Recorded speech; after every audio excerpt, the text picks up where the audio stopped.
아까 그 연설 왜 다들 그렇게 웃었지? 아, 그냥 프랑스어와 영어로 몇 가지 농담을 했을 뿐인데 무슨 말을 이해하지 못했다고 했는지 신경 쓰지 말고 뷔페를 먹고 싶다고 했고, 뷔페를 먹고 싶다고 했을 때 기억나냐고 말해주세요. 영어로 하면 버페이 아니라 버페이구나. 버페이은 학대라는 뜻이니까 자랑스럽게 학대를 먹고 싶다고 했잖아. 이런 암담한 농담을 하는 신인을 믿는다고 했어. 나는 나탈리 스미스야. 내 남편 프레데릭이고 둘 다 아이가 둘이야. 그중 성인이고 우리와 함께 살고 있습니다. 저는 대기업 본사에서 아르바이트를 하고 있습니다. 이 회사는 해외에 지사를 두고 있고 다양한 국적의 직원들이 그곳에서 근무하고 있기 때문에 제가 일했던 사무실에서는 일본어뿐만 아니라 다른 많은 언어가 사용됩니다. 이 회사에 정규직으로 근무하고 있는데 남편의 퇴직으로 인해 조기 퇴직을 요청했으나 탄력적인 아르바이트로 계속 근무하라는 요청을 받아 처음에는 아직 회사에 다니고 있습니다. 제안을 받아들여 아르바이트를 하기로 했으나 실제로는 정규직과 비교해서 근무 시간에 큰 차이가 없습니다. 이는 회사에서 신입사원을 배정한 근무 여건을 고려하면 남편의 노후를 즐기기에는 좋지 않습니다. 내 업무량의 절반을 처리했지만 이 신입사원은 꽤 소수였음. 예실이 아들은 명문대학을 졸업한 뛰어난 재능을 지닌 신입사원으로 기대됨. 내 일이 더 쉬워질 거라 생각해서 안도했지만 그녀는 불만스러워 보임. 내가 왜 이런 일을 해야 하는지 배정받은 순간부터 그녀가 중얼거린 말을 놓치지 않았다. 아마도 자신이 이 자리에 너무 재능이 있고 내가 자신의 트레이너라는 것을 알았을 때 더 나은 대우를 받을 자격이 있다고 생각했을 것이다. 트레이너 아르바이트로 더 시큼해져서 뭐 그냥 좀 날카로운 입꼬리 신인일지도 모르지만 매년 입사하는 그런 사람이 있지. 이런 사람은 매년 입사한다. 자기 자신에 대한 자신감이 있는 사람은 대단하다. 자존심이 높은 사람은 자신감과 현실 사이의 괴리로 인해 어려움을 겪고 회사가 감사하지 않다고 생각하여 회사를 떠난다. 그녀도 그런 유형인지는 모르지만 아직 어리다. 지금은 그녀의 뻔뻔함을 간과하겠습니다. 당신은 파트타임 미스 스미스. 네, 맞아요. 고등학교만 마쳤나요? 아니요, 잠깐만요. 중학교만 마쳤다는 말은 아니군요. 예실이 배경에 대한 교육이 이 직업과 관련이 있나요? 오리엔테이션에 참석하지 않았나요? 네, 물론 설명하지 않았습니까? 그러면 이 회사는 학력을 묻는 것을 포함하여 어떠한 형태의 괴롭힘도 용납하지 않습니다. 직장에서 행동에 주의하십시오. 그녀는 내 경고에 불만스러워 보였고 쏠린 표정을 유지했습니다. 앞으로 함께 일한다는 것은 학력을 숨기는 것이 어려울 것이라고 상상하기 쉽습니다. 당신은 내 일을 도와주기 위해 여기에 배정되었기 때문에 그녀가 자신의 생각을 말하지 않으면 그녀가 만족감을 느끼지 못하는 것 같다는 것을 확실히 알 수 있습니다. 제대로 배우려고 그녀는 날카로운 표정으로 침묵을 지켰다. 이해했다. 네, 그녀는 내 옆에 앉아서 일도 하지 않은 채 수다를 떨기 시작했다. 그녀는 자신이 얼마나 유능하고 글로벌한지 계속해서 둘 다 잘한다고 주장했다. 영어와 프랑스어로 간단히 말하면 그것은 단지 그녀를 자랑하기 위한 방법이었습니다. 휴식 시간에 그녀가 나를 점심에 초대했습니다. 스미스 아들, 나에게 점심을 대접할 수 있습니까? 응, 괜찮지만 동료들과 함께 식사하고 싶지 않습니까? 아니, 나는 당신의 후배입니다. 당신을 알아가는 방법으로 당신을 대접하겠습니다. 좋아, 젊은 사람들 많이 봤는데 그런 사람은 처음이네. 그럼 오늘은 같이 가자. 고맙지만 돈은 괜찮니? 넌 결국 아르바이트야. 드디어 하고 싶은 말을 하내기는 너무 아기가 가득하다는데 정말 어린애 같대요. 응, 걱정하지 마세요. 그나저나 먹고 싶은 거 있어요. 응, 뷔페 가고 싶어요. 이 근처에 좋은 곳이 있나요? 무슨 말을 하는 겁니까? 그녀의 발언 때문에 사무실 전체가 얼어붙었지만 그녀는 그녀의 명백한 오해에도 불구하고 완전히 자신감이 있는 것처럼 보였습니다. 아, 그렇군요. 영어를 모르십니까? 스미스 부인, 제가 버핏이라고 말하면 이해합니까?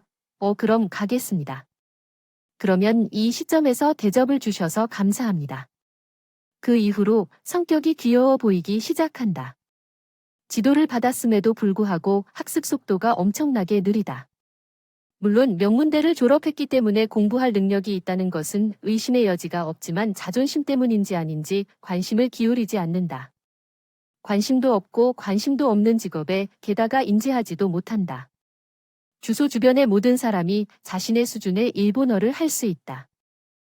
지금까지 수많은 회의에 참석했지만 언어를 이해하지 못하고 대화가 무너지는 것 같다. 자신에 대한 절대적인 자신감이 있다. 따라서 그녀는 아마도 주변 사람들이 배려하고 있다는 사실조차 눈치채지 못할 것입니다. 예실이 이 문서의 숫자가 잘못되었습니다. 즉시 수정하세요. 이 작업은 매일 반복됩니다. 내 작업량은 결코 줄어들지 않을 것입니다. 실수를 발견하면 계속해서 증가할 뿐입니다. 고칠 수 없나요? 스미스 선생님, 저는 일본어를 잘 못해요. 정말 걱정하지 마세요. 이건 일본어 문제가 아니라 숫자일 뿐입니다. 빨리 고쳐서 제출하세요. 찌푸린 얼굴 매일 보는데 너무 익숙해졌어요. 그 얼굴 보면 아무 느낌도 안 난단 말이야. H 참 번거롭다고 들리는데 그냥 하면? 그 사람 내 얼굴 쳐다보는데 아르바이트 하면서 왜 그렇게 으스대는 거니? 스미스 부인, 으스대서 선택을 조심해. 한마디로 당신은 내 지도를 구할 수 있는 위치에 있다는 것을 잊지 마세요. 당신은 정말 권위적입니다. 애초에 왜 파트타임으로 훈련을 담당하는지, 퇴근 시간이 다가오고 있음에도 불구하고 말도 안 돼요.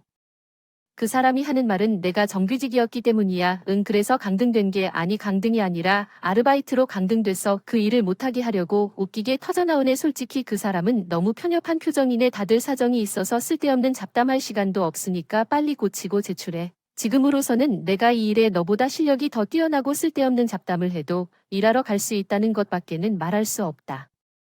학력이 좋은 성격이라 미래가 걱정된다. 욕심을 냈다면 더 좋은 인재를 잘 배치했으면 좋았을 텐데 회사에서 업무량을 줄이기 위해 배치한 결정에 간섭할 입장은 아니다. 정말 감사하다. 그 마음은 그렇지만 앞으로 험난한 길, 스트레스를 많이 받았지만 견디고 마주했지만 그 사람은 똑같았는데 그 사람도 스트레스가 쌓인 것 같았고 그 스트레스를 발산하기 위해 터무니없는 행동을 한 거다. 이 회사의 어떤 일상은 직원 한 명이 연설하는 아침 회의입니다. 물론 다국적 회사이기 때문에 다양한 언어로 연설이 진행됩니다. 영어가 주 언어이지만 일본어, 중국어, 스페인어, 프랑스어로도 연설이 있습니다. 특별한 내용 요구사항은 없습니다. 대중 앞에서 자신있게 말하기 위한 연습장에 가깝고 그날 연설을 할 것이 확실했던 예실이는 과감하게 앞으로 나와 자랑스러운 프랑스어로 말하기 시작했지만 아직 신인이기 때문에 그녀의 대화가 여전히 서투른 점을 간과합시다.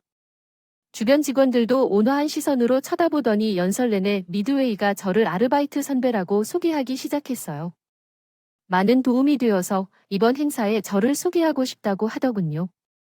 입 벌린 건 당연지사. 에드 파리 8년 차라 프랑스어 못할 리가 없지. 아직 신인으로의 성장에 대한 기대가 크다. 유머러스하다. 바게트 먹고 싶다고. 농담도 함. 얼마 전 바게트가 아니라 버핏이라고. 마음을 고쳐줄 기회를 주셨네요. 이렇게 재밌는 여자의 멘토가 되어 기쁘네요. 연설을 했으니 앞으로 우리 둘이 잘 부탁드립니다. 직원들이 웃었습니다. 큰 소리로. 좋아. 연설에 유머를 포함할 수 있었어. 내 유머 감각은 아직 죽지 않았지만 모두가 웃고 있는 동안 예실이는 여전히 멍청하게 거기 서 있었고 아마도 아침 의미가 끝난 후에도 그녀에게 전달되지 않았을 것입니다. 그 사람이 나한테 아까 뭐라고 말했냐고 물었지. 응, 아까 연설했는데 왜 다들 그렇게 웃었지? 아, 그냥 프랑스어와 영어로 된 농담 몇 개만 넣었어. 무엇을 이해하지 못했다고 했는지 그냥 말해. 바게트 먹고 싶다고 했어. 아까 그럼 뷔페라고. 영어로 하려던 건 바게트가 아니라 뷔페야?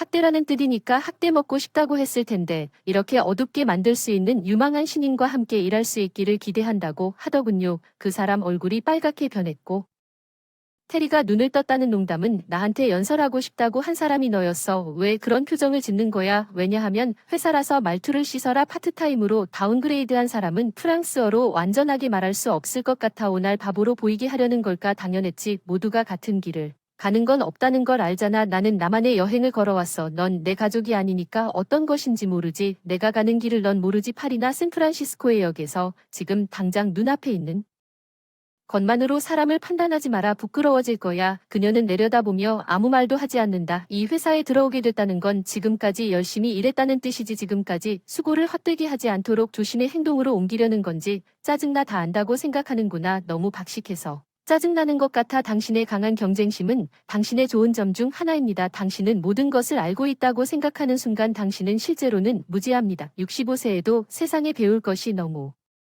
많고 매일 해야 할 일이 무한합니다. 공부하는 날에도 새로운 것을 찾고 성장해야 하며 현재의 자신에 안주하지 말고 아무 말도 하지 않고 그 이후로 자신의 실수가 지적될 때 다시는 나를 반대하지 않았습니다.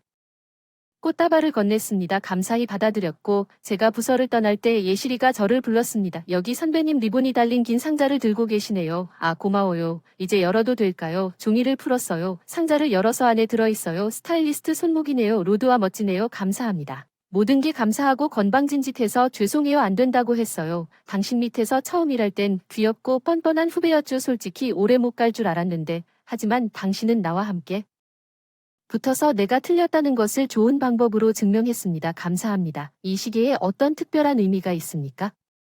남편과 함께 여러 나라를 여행하게 될 것입니다. 그렇죠. 당신이 함께 시간을 표시하면 좋겠다고 생각했습니다. 이 시기에 오와 당신을 얼마나 배려하는지 정말 기뻐요. 내일부터 이걸 사용해야 할 것 같아요. 나탈리 이 시간 이후에는 시간 되세요. 미안해요. 오늘 밤 가족 계획이 있어서 미안해요. 혹시 필요한 게 있나요? 아니요. 그냥 언젠가 퇴직. 축하로 뷔페를 대접하고 싶었는데 좋네요. 기대하겠습니다. 집에 오면 평안한 마음으로 회사를 떠났어요. 남편 아이들과 손자들이 퇴직 잔치를 준비했어요. 나를 위해 남편의 특제 로스트 비프와 딸의 지도 아래 손주들이 만든 케이크가 준비되었습니다. 내 삶은 행복으로 가득 차 있습니다. 가족을 포함하여 교류하는 모든 사람에게 배움을 소중히 여기고 싶습니다. 나는 당신이 알고 있던 장남입니다. 우리가 결혼할 때 어머니와 함께 할 가능성이 있을 텐데요. 우리가 처음 결혼했을 때 제 남편이 그의 여동생이 가족집을 팔기 전에 제 시어머니와 함께 이사했기 때문에 그에게 전적인 책임이 있다고 언급하지 않았나요? 전업주부인 나에게 시어머니를 돌보시느라 그는 오랫동안 계획을 세웠나 봐요. 제 이름은 로라입니다. 저는 46세 주부입니다. 제 남편 로버트는 44세입니다. 괜찮은 회사에 다니고 있는데 아이비리그 학벌 자랑하는 계장이다. 우리에겐 아들이 둘 있다. 우리는 4인 가족인데 큰아들에 이어 막내아들도 올해 여름에 대학을 졸업하고 이사를 가버렸어. 이런 순간 남편이 갑자기 스스로 행동하기 시작했고 우리는 곧 엄마를 모실 예정이라고 선언했습니다. 나는 이 말을 처음 듣습니다. 이 소식이 나에게 전해져서 충격을 받았습니다. 시어머니가 남편을 잃었습니다. 작년에는 뭐든지 같이 하던 커플이라 시어머니가 얼마나 충격을 받으셨을지 걱정도 했었는데 갑자기 동거를 하게 되니 시간이 많다고 하셔서 다들 놀라실 것 같아요. 전업주부 그는 나에게 시어머니를 매일 방문해서 얘기하라고 지시했다. 나는 매일 가면 시어머니가 지칠 수도 있다고 주장했지만 남편의 목적은 나와 내 삶을 행복하게 만드는 것이었다. 시어머니가 자주 드나들면서 동거를 하는 게 친어머니에게도 쉽지 않아서 여자 둘이 사이좋게 지내면 자기 계획을 집 마련하기가 더 쉬울 거라 생각해서 나를 이용했다. 지금 시어머니가 살고 있는 곳은 고인이 된 시아버지가 다운타운이 아닌 시카고 교외와 유사한 인기 지역에 지은 스타일리시한 독립형 주택입니다. 매물로 내놓으면 분명 많은 구매자가 있을 것입니다. 좋은 가격에 사려고 남편이 이 집을 눈여겨봤습니다. 시어머니와 함께 살면서 며칠 후 부모님 집에서 마음대로 할 수 있는 권리를 얻고 싶다는 생각이 들었습니다. 집에 짜증난 표정으로 누나한테 연락 왔어. 너 엄마 놀러 왔지? 나한테 코트를 거칠게 던지면서 그러더라. 3, 4일에 한 번씩 무심코 던진 코트를 옷걸이에 걸어두었다고 대답해서 누나가 엄마한테 갔다. 오늘은 오랜만에 부엌부터 화장실까지 집 전체가 엉망이었다고 너가 저기 청소를 해서 그랬지? 시어머니 댁방문은 물론이고 집안일도 돕고 쇼핑도 하고 남편은 떠나기 전에 냉장고 정리도 하고 비아냥거리며 웃으면서 이게 주부에게 기대할 수 있는 최대치인 것 같다며 슬쩍 쳐다봤다. 거실 주변에는 막내 아들이 이사 온 지 얼마 안 됐기 때문에 방이 완전히 깨끗하지는 않지만 일상생활에 지장을 줄 정도로 지저분하지는 않다는 것이 맞을지도 모르겠습니다. 남편 로버트 기분이 안 좋을 때마다 나에게 전업주부가 됐다고 잔소리하는 고약한 버릇이 있다. 내가 침묵하면 그는 항상 가장 작은 일을 골라낸다. 그는 자신이 논쟁에서 이겼다고 생각하고 자신이 승리했다고 유쾌하게 믿으며 이는 물론 기분이 좋아지는 경우가 많다. 그의 아내를 얕보는 것이 그에게 그토록 만족스러운지 궁금합니다. 그는 피곤한 직장에서 집에 돌아올 때 내 저녁 식사를 식탁에 올려달라고 요구합니다. 이미 진지하게 그가 로버트였다고 말하지 않고는 아무것도 할 수 없습니까? 나는 항상 그의 지배력을 주장하려고 노력했습니다. 어느 날 형수로부터 전화를 받았는데 그녀는 로버트와 이야기를 나눈 것 같았고 그녀는 로버트가 엄마와 함께 이사하면 집을 팔고 모든 돈을 혼자서 가질 수 있어야 한다고 주장한다고 말했습니다. 로런은 이사할 계획인가요? 제가 시어머니와 함께 사는 것에 대해 조금이라도 주저한다면 그녀는 대신 그녀를 데려가겠다고 제안했습니다. 나는 그녀에게 최근에 그녀가 자신의 계획을 가지고 있는 것처럼 반응한 가능성에 대해 논의하기 시작했다고 말했습니다. 아직 확정은 아니어서 로버트에게 이 대화를 말했더니 전화가 끊겼다. 로버트는 화를 내며 짖었다. 왜 나한테 묻지도 않고 우리 계획을 공개했느냐고 답했다. 이건 우리 엄마 미래에 대해 얘기하는 거라고 하는 거 아닌가? 재산 분쟁. 그는 나를 경멸하는 표정으로 비웃었습니다. 나는 똑바로 생각하지 못하는 바보를 상대하는 것을 정말 싫어합니다. 이것이 우리 관계의 다이나믹이 실제로 어떤 것인지 그는 대부분 나를 주부이자 고등학교 졸업생이라고 얕볼 것입니다. 항상 나를 그에게 복종시키려고 노력했습니다. 우리가 결혼했을 때 나는 그의 자신감과 신뢰에 끌렸지만 그에 대해 내가 사랑했던 것들이 내가 그에 대해 싫어하는 것으로 변했습니다. 더 나쁜 것은 그가 때때로 나를 위해 나이 많은 여자와 결혼한다고 자랑했습니다. 그 사람보다 2살 위인데 대학 학위가 없다고 조롱하고 우리 아이들이 이사한 이후로 아무도 고조를 고용하고 싶어 하지 않을 것이라고 주장하면서 나를 주부로 강요했습니다. 나는 점점 더 많은 스트레스를 받고 있습니다. 로버트와의 대화는 솔직히 말해서 이 결혼이 한계에 도달한 것 같은 느낌이 들었습니다. 로버트는 내 감정을 모르고 아마도 가능한 한 빨리 어머니와 함께 살기를 원했을 것입니다.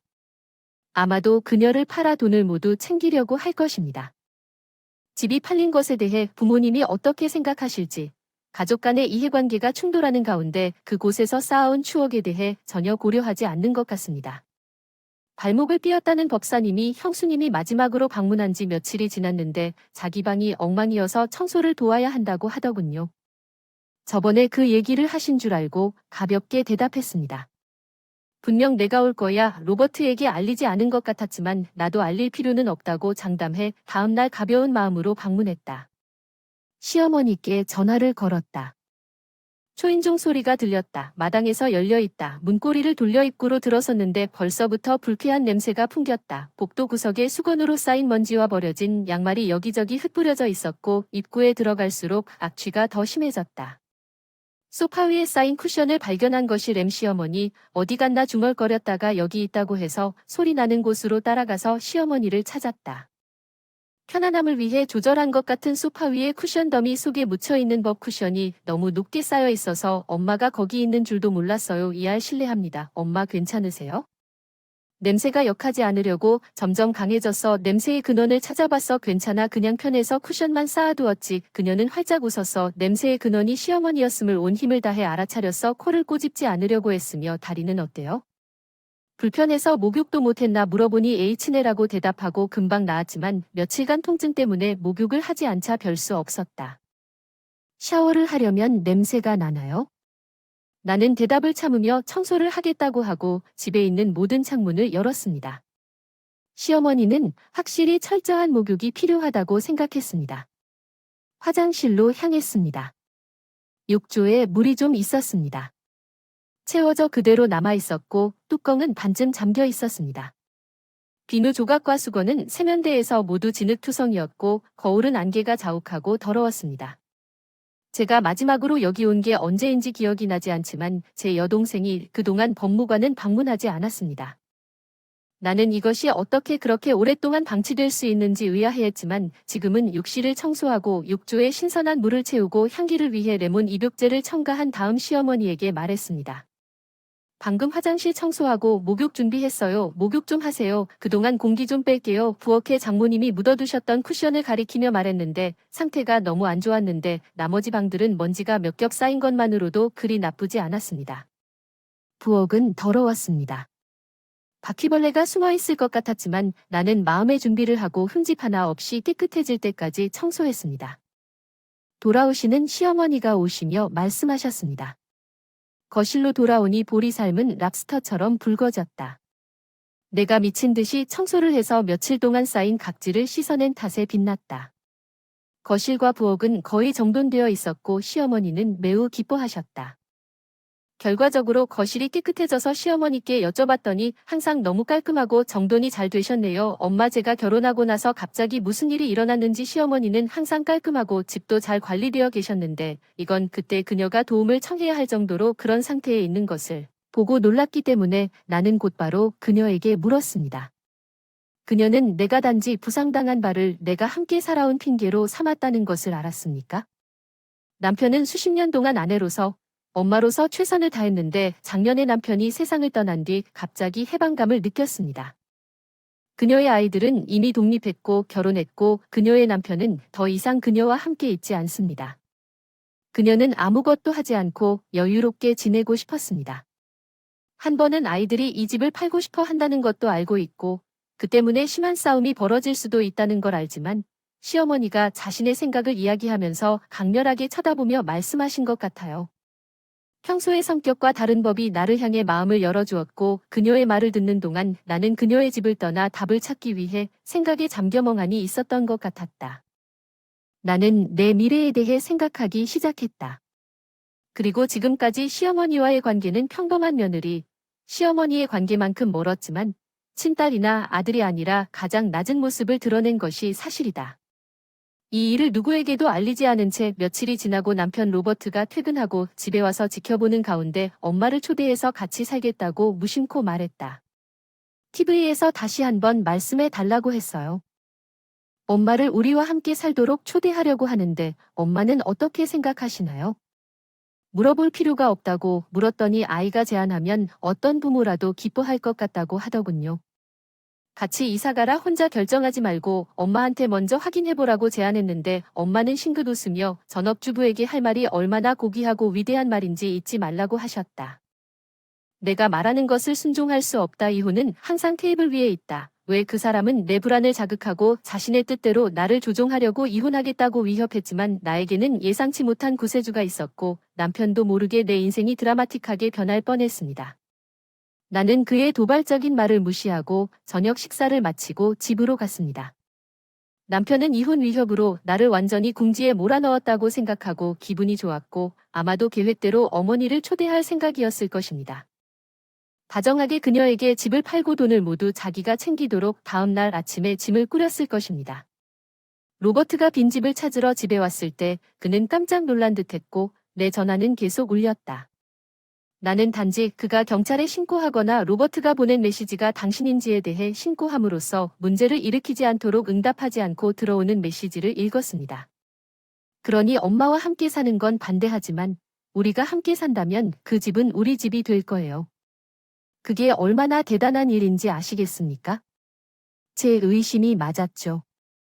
그의 관심은 연로하신 어머니와 함께 지내서 그녀를 부양하는 것이 아니라 오히려 그녀에게 이익을 주는 것이었습니다. 시어머니에게 이 말을 했더니 조금 슬픈 표정도 있고 조금 마음이 아팠지만 마음대로 행동하겠다고 결심한 듯 그의 남편을 버리고 간 곳은 시어머니였다. 법률에 짐나는 일을 했고 이곳을 기지로 사용하느라 바빴습니다. 로버트는 내가 응답하지 않아서 불안해졌습니다. 전화와 문자로 내 전화기를 폭파했고 일주일 후에 그는 네브래스카에 있는 우리 가족에게 연락했고 나는 그로부터 전화를 받았습니다. 우리 엄마 로런은 어디 계세요? 라버트는 당신이 우리와 함께 있다고 주장했는데 당신이 여기 없다고 말했는데도 그가 당신을 데리러 올 거라고 하더군요. 저는 어머니에게 상황을 설명하고 제가 현재 집에 머물고 있다고 알렸습니다. 시어머니가 전화를 받아 왠지 장문의 인사를 하셨다. 어머니는 나에게 행운을 빌며 격려의 말씀을 주셨고 결국 시어머니는 때가 됐다고 했고 그날 밤 그녀는 내 남편 로버트에게 전화를 걸었습니다. 그는 내가 부모님 집에 없다는 사실을 그의 어머니로부터 알고 놀랐고 집을 떠나 즉시 우리 집으로 왔습니다. 그래서 갑자기 나는 당신이 엄마 집에 있는지 전혀 몰랐습니다. 로버트는 무슨 일인지 순간적으로 불쑥 말을 이었습니다. 내가 대답하기도 전에 그 사람은 나를 자기 어머니 집에서 봤다. 시어머니는 그보다 더 많은 말을 했다. 로라가 왜 집을 나갔는지 이해가 가? 그녀의 갑작스런 질문에 정말 당황한 이유가 무엇이었는가? 로버트는 어색하게 대답했다. 엄마가 너랑 같이 살고 싶지 않으니까 엄마를 집에 초대하고 싶다고 했어. 맞아. 시어머니랑 같이 살고 싶지도 않으면서 내가 왜 여기에 있겠는가?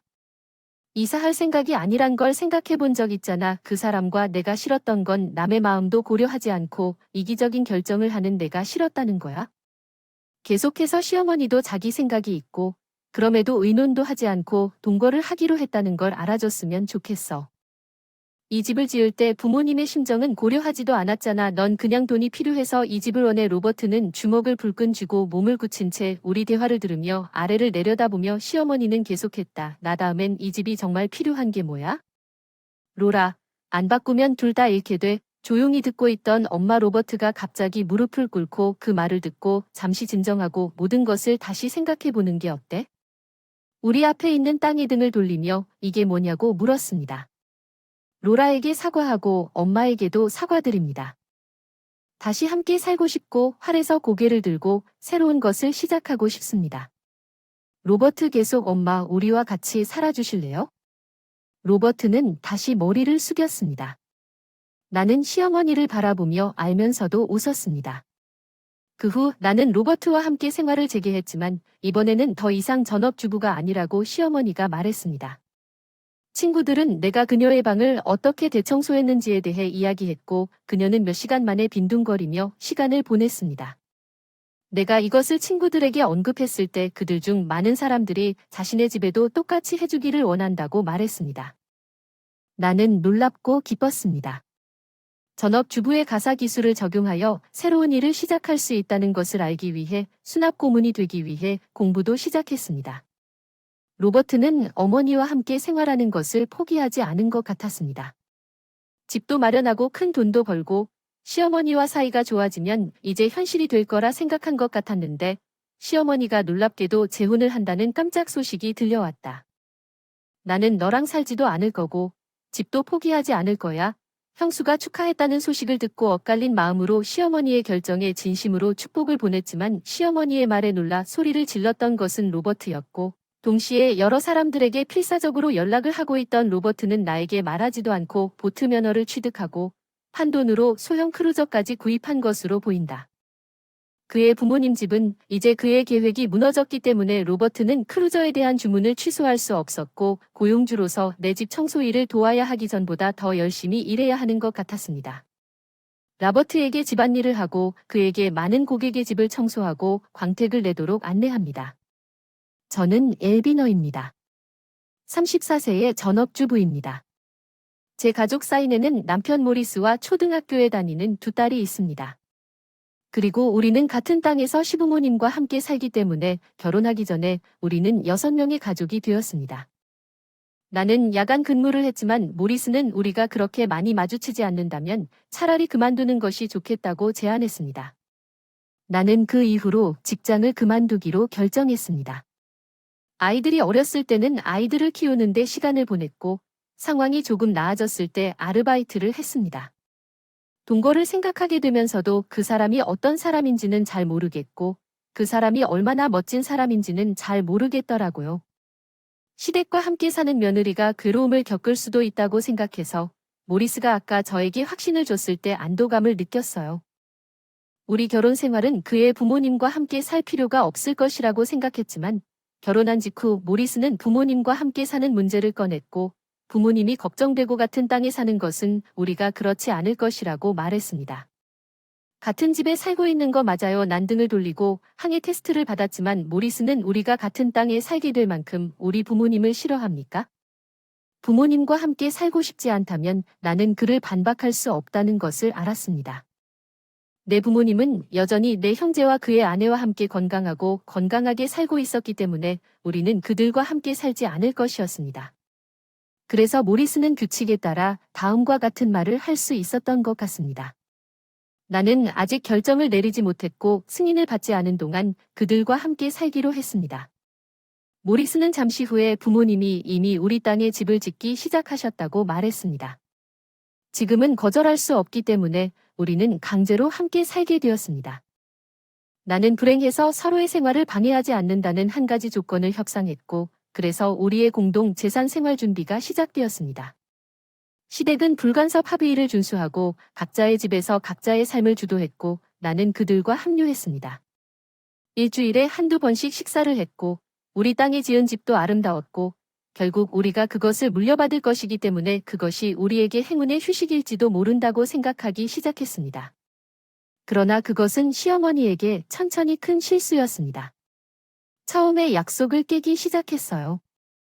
일주일에 한두 번씩 우리 집을 방문해서 허리가 좀 아픈 등 내가 합리적이라고 생각하는 일에 도움을 요청했어요. 이거 들고 갈 수 있나요? 아니면 오늘 몸이 안 좋아서 준비할 수 있나요? 그러나 시간이 지남에 따라 그녀는 아침 식사가 아직 준비되지 않았는지, 집에 우리 부부는 왜 청소되지 않았는지, 내가 집안일을 모두 해야 하는 것처럼 요구하기 시작했고, 결과적으로 세 가지를 모두 요리하게 되었습니다. 식사와 두 집 청소. 모리스는 이것에 대해 아무 말도 하지 않았습니다. 다만 시아버지가 항상 이렇게 하라고 해서 미안하다고 말할 뿐이었습니다. 때때로 그는 친절하게 나에게 간식을 제공하고 마는 것은 아니지만 이것만 드세요라고 말했습니다. 시어머니는 나에게 집안일을 시키기만 했을 뿐 아니라 우리 아이들 교육을 방해하기 시작했다. 이런 수업을 들어야 한다거나 두 딸이 집안일을 돕지 않는 게 이상하다. 당신은 무엇을 했나요? 두 명의 딸을 낳아라. 그런데 시어머니가 나를 혼낼 때마다 시아버지가 변호해주곤 하셨다. 우리가 각자의 집을 관리하기로 합의한 것을 기억하고 계시지?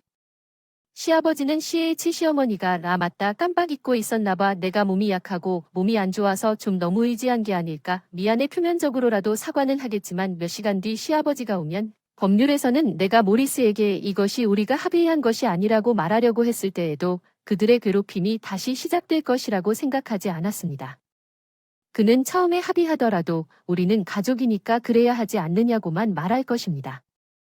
BF에 힘들 때 잘 못 버틴 건 내 탓이야. 답답한 나날을 보내다가 갑자기 시어머니가 집에서 쓰러지셔서 급히 구급차를 불렀으나 시어머니께서 갑작스런 발작으로 돌아가셔도 시아버지나 모리스에게 말할 수는 없었지만 서로의 생활에 간섭하지 않기로 합의했음에도 불구하고 괴롭힘이 마침내 끝날 것이라는 사실에 마음이 놓였습니다. 시아버지는 항상 나에게 친절하셨고 나는 그에 대해 다르게 느꼈습니다. 나는 최선을 다해 돌봤고 시아버지는 종종 나에게 간섭하지 않기로 약속을 어겨서 미안하다며 고맙다고 자주 말했다. 나는 집안일을 혼자서 감당할 수 없다.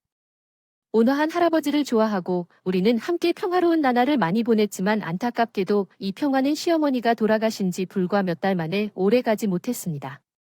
시아버지도 갑자기 쓰러지셨고 시아버지도 살아남았지만 그는 시아버지의 간병에 관해 논의하면서 침대에 누워 지속적인 보살핌이 필요하다고 그는 부담을 피하기 위해 요양원에 가고 싶다고 말했지만 모리스가 끼어들었습니다. 아빠 가족이 서로 돌봐야 한다는 그런 말은 하지 마세요. 요양원은 가족이 절대 그럴 수 없을 때 엘비나는 당신을 돌봐도 괜찮다고 했고 그는 나를 완전히 놀라게 했다고 말했습니다. 나는 시아버지를 정말 사랑했습니다. 나는 그가 요양원에 갔을지라도 그를 돕기 위해 최선을 다하고 싶었습니다. 그를 자주 방문할 계획이었지만 집에서 그를 풀타임으로 돌보는 것은 완전히 다른 문제였습니다. 모리스는 어린 아이들과 함께 집에 머물며 시아버지를 돌보는데 도움을 주지 않을 것이 분명했습니다. 큰 도전이었지만 마지못해 표현할 수가 없었고 시어머니와는 다른 시아버지 앞에서도 그의 간병에 동의할 수밖에 없었고 간병이 꽤 어려웠다.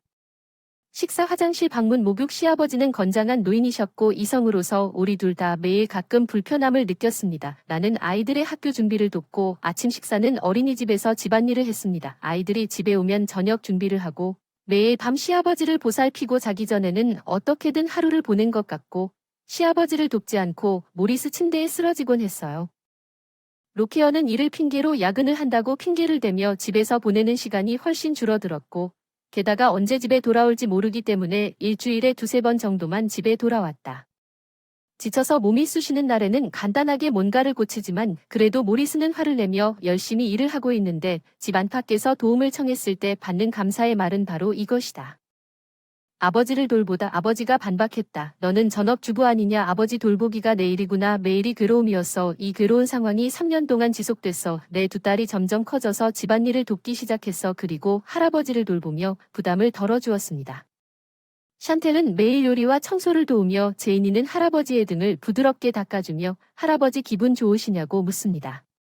어느 날 이렇게 친절한 딸들이 있어서 정말 감사했습니다. 모리스는 휴대전화를 집에 두었습니다. 더 잘 알면서도 집에 갔을 때 나는 그의 휴대폰을 들여다보고 싶은 유혹을 참을 수 없었습니다. 비밀번호는 그의 생일이어서 즉시 잠금을 해제할 수 있었습니다. 그 안에서 발견한 것은 믿을 수 없을 정도로 모리스가 겪었던 일련의 충격적인 폭로였습니다.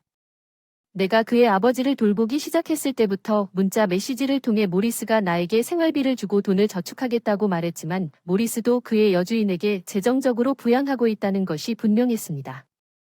우리 아이들의 미래를 위해 그는 한 푼도 아끼지 않았고 메시지는 더욱 악화되었습니다. 우리 아이는 이미 초등학교에 다니기 때문에 귀엽지도 않고 더 나아가 노인을 돌보는 것이 고통스럽지만 게으른 아내를 주셔서 감사합니다. 그를 요양시설에 입원시켰는데 아내가 하는 일은 무료입니다.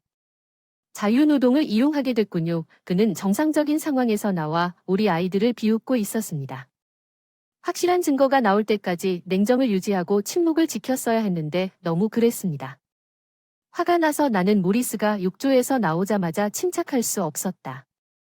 나는 그의 휴대폰을 그의 얼굴에 밀고 이게 무슨 일이냐고 물었다.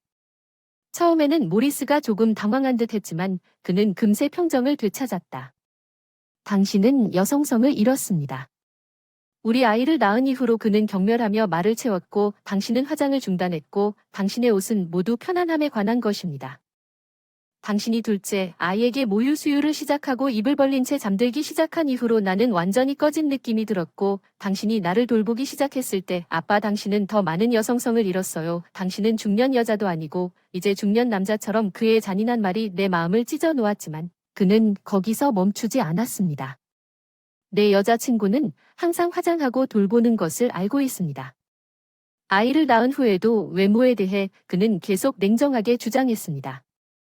외모를 위해 당신과 이혼할 생각은 없지만 내 사랑은 그녀와 우리 아이를 위한 것입니다.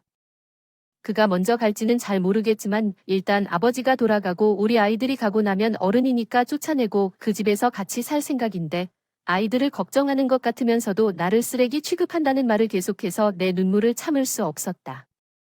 더 이상 나도 옷을 잘 차려입고 화장을 제대로 하고 싶은데 너는 육아나 집안일을 전혀 돕지 않았고 낯선 육아와 집안일을 완벽하게 하려고 머리를 엉망으로 만들어도 미친 듯이 해야 했다. 내가 예뻐 보이길 바랐다면 왜 집안일, 육아는 물론 노인 간호까지 도와주지 않았으며 갚지 않아도 남편과 아버지가 자연스럽게 도와주면 안 되는 걸까 눈물을 흘리며 애원했지만 말이 통하지 않았다. 모리스의 경우 그건 사실이 아닙니다. 다른 여성들을 보세요. 제가 여러 번 말했듯이 그들은 자녀를 키우면서 아름답게 지냅니다. 단지 당신이 효율적이지 않다는 것뿐입니다. 전업주부인 엄마는 저와 논쟁할 권리가 없습니다. 밥상에 차려놓고 불만 있으면 이혼해도 괜찮아요. 알다시피 30대 중반 여성은 취업 기회가 제한되어 있잖아요. 나한테 약간의 위자료와 보상을 주라고 그는 비웃었다. 나는 최악의 충격을 받았고 아이들을 생각하면 아무 말도 할 수 없었다. 나는 이것을 보고 이혼할 수 없다고 느꼈다. 모리스가 당신은 할 수 없다고 말했다. 아이들을 잘 돌봐주고 아버지를 끝까지 모시고 그 다음엔 내 가정부로 일을 하겠지만 아이들이 크면 도와줄 테니 걱정하지 말고 잘 대해주고 들어가세요.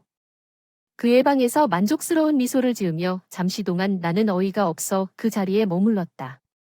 어떻게든 정신을 차리고 시아버지를 모시러 갔다. 평소처럼 행동하려 했으나 뭔가 문제가 있는 것이 분명했다.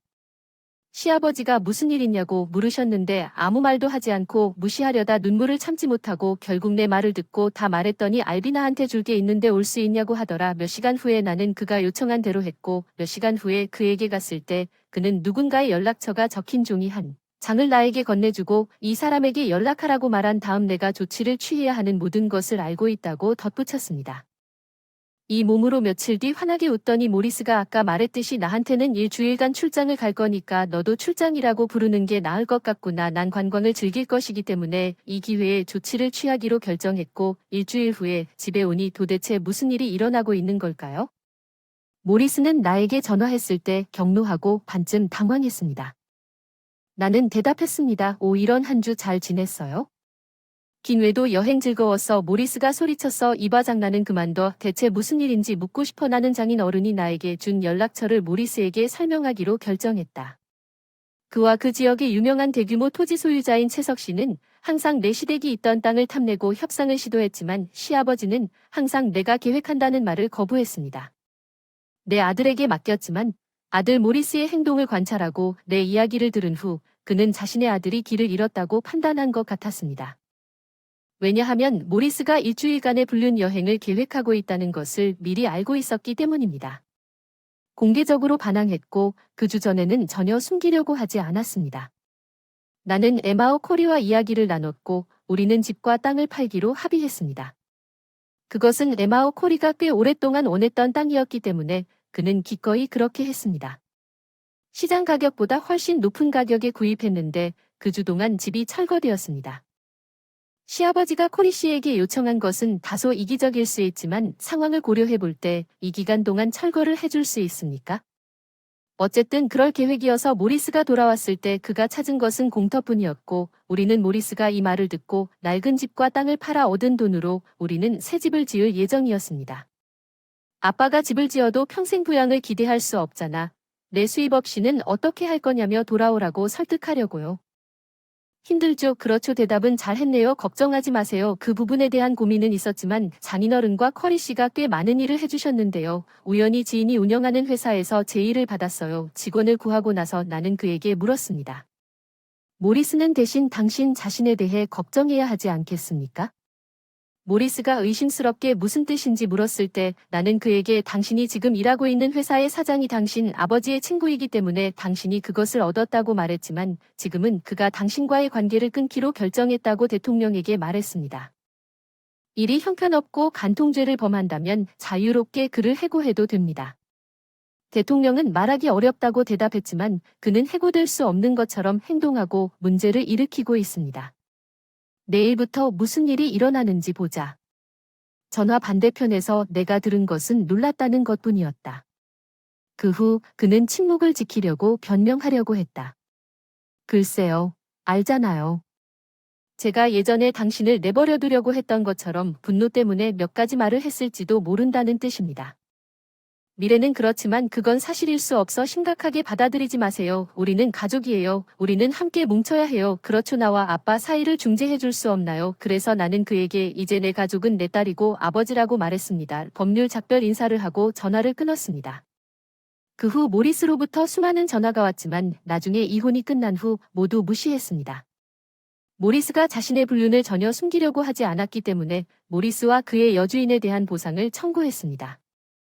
이 모든 정보는 시아버지의 친구였던 모리스 회사의 사장 등 다양한 사람들로부터 들은 많은 증거를 수집했습니다.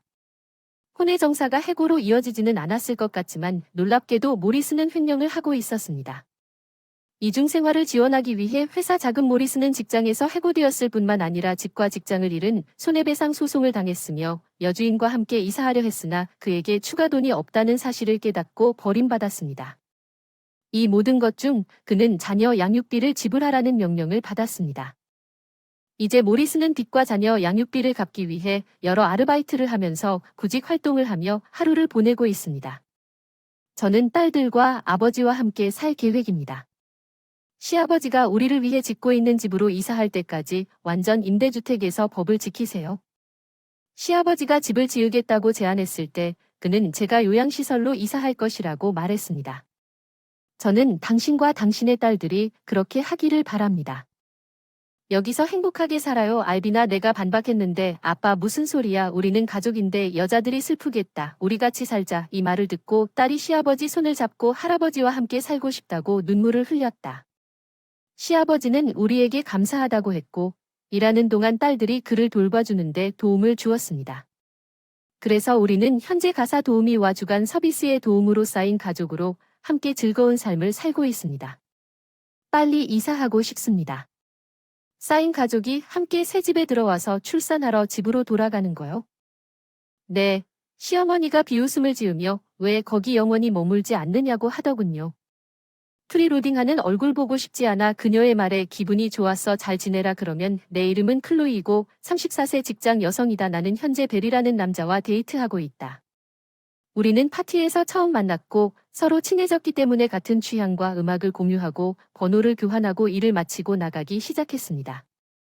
동네 바에 가서 좋아하는 음악에 대해 이야기하고 직장 생활을 했습니다. 그와 함께 있는 삶은 언제나 즐거웠고 시간이 빨리 지나갔습니다.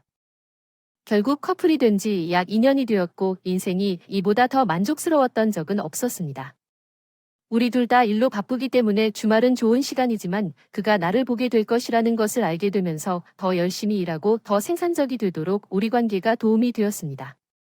1년여의 연애 끝에 직장의 성공, 우리는 함께 이사했고 서로에 대해 진지했고 결혼을 고려하는 것이 그와 함께하는 것이 차분하고 즐거웠기 때문에 우리 둘 다 결혼에 열중하고 있었기 때문에 먼저 동거하는 것은 훌륭한 결정이었습니다.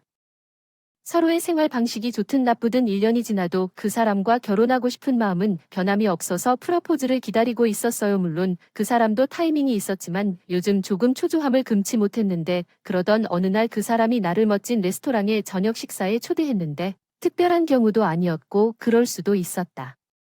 퇴근 후 레스토랑에 갔는데 긴장했지만 거기에 도착했을 때 흥분이 됐다. 나는 그의 초조함을 보는 것보다 그 사람이 훨씬 더 불안해하는 것을 느꼈다.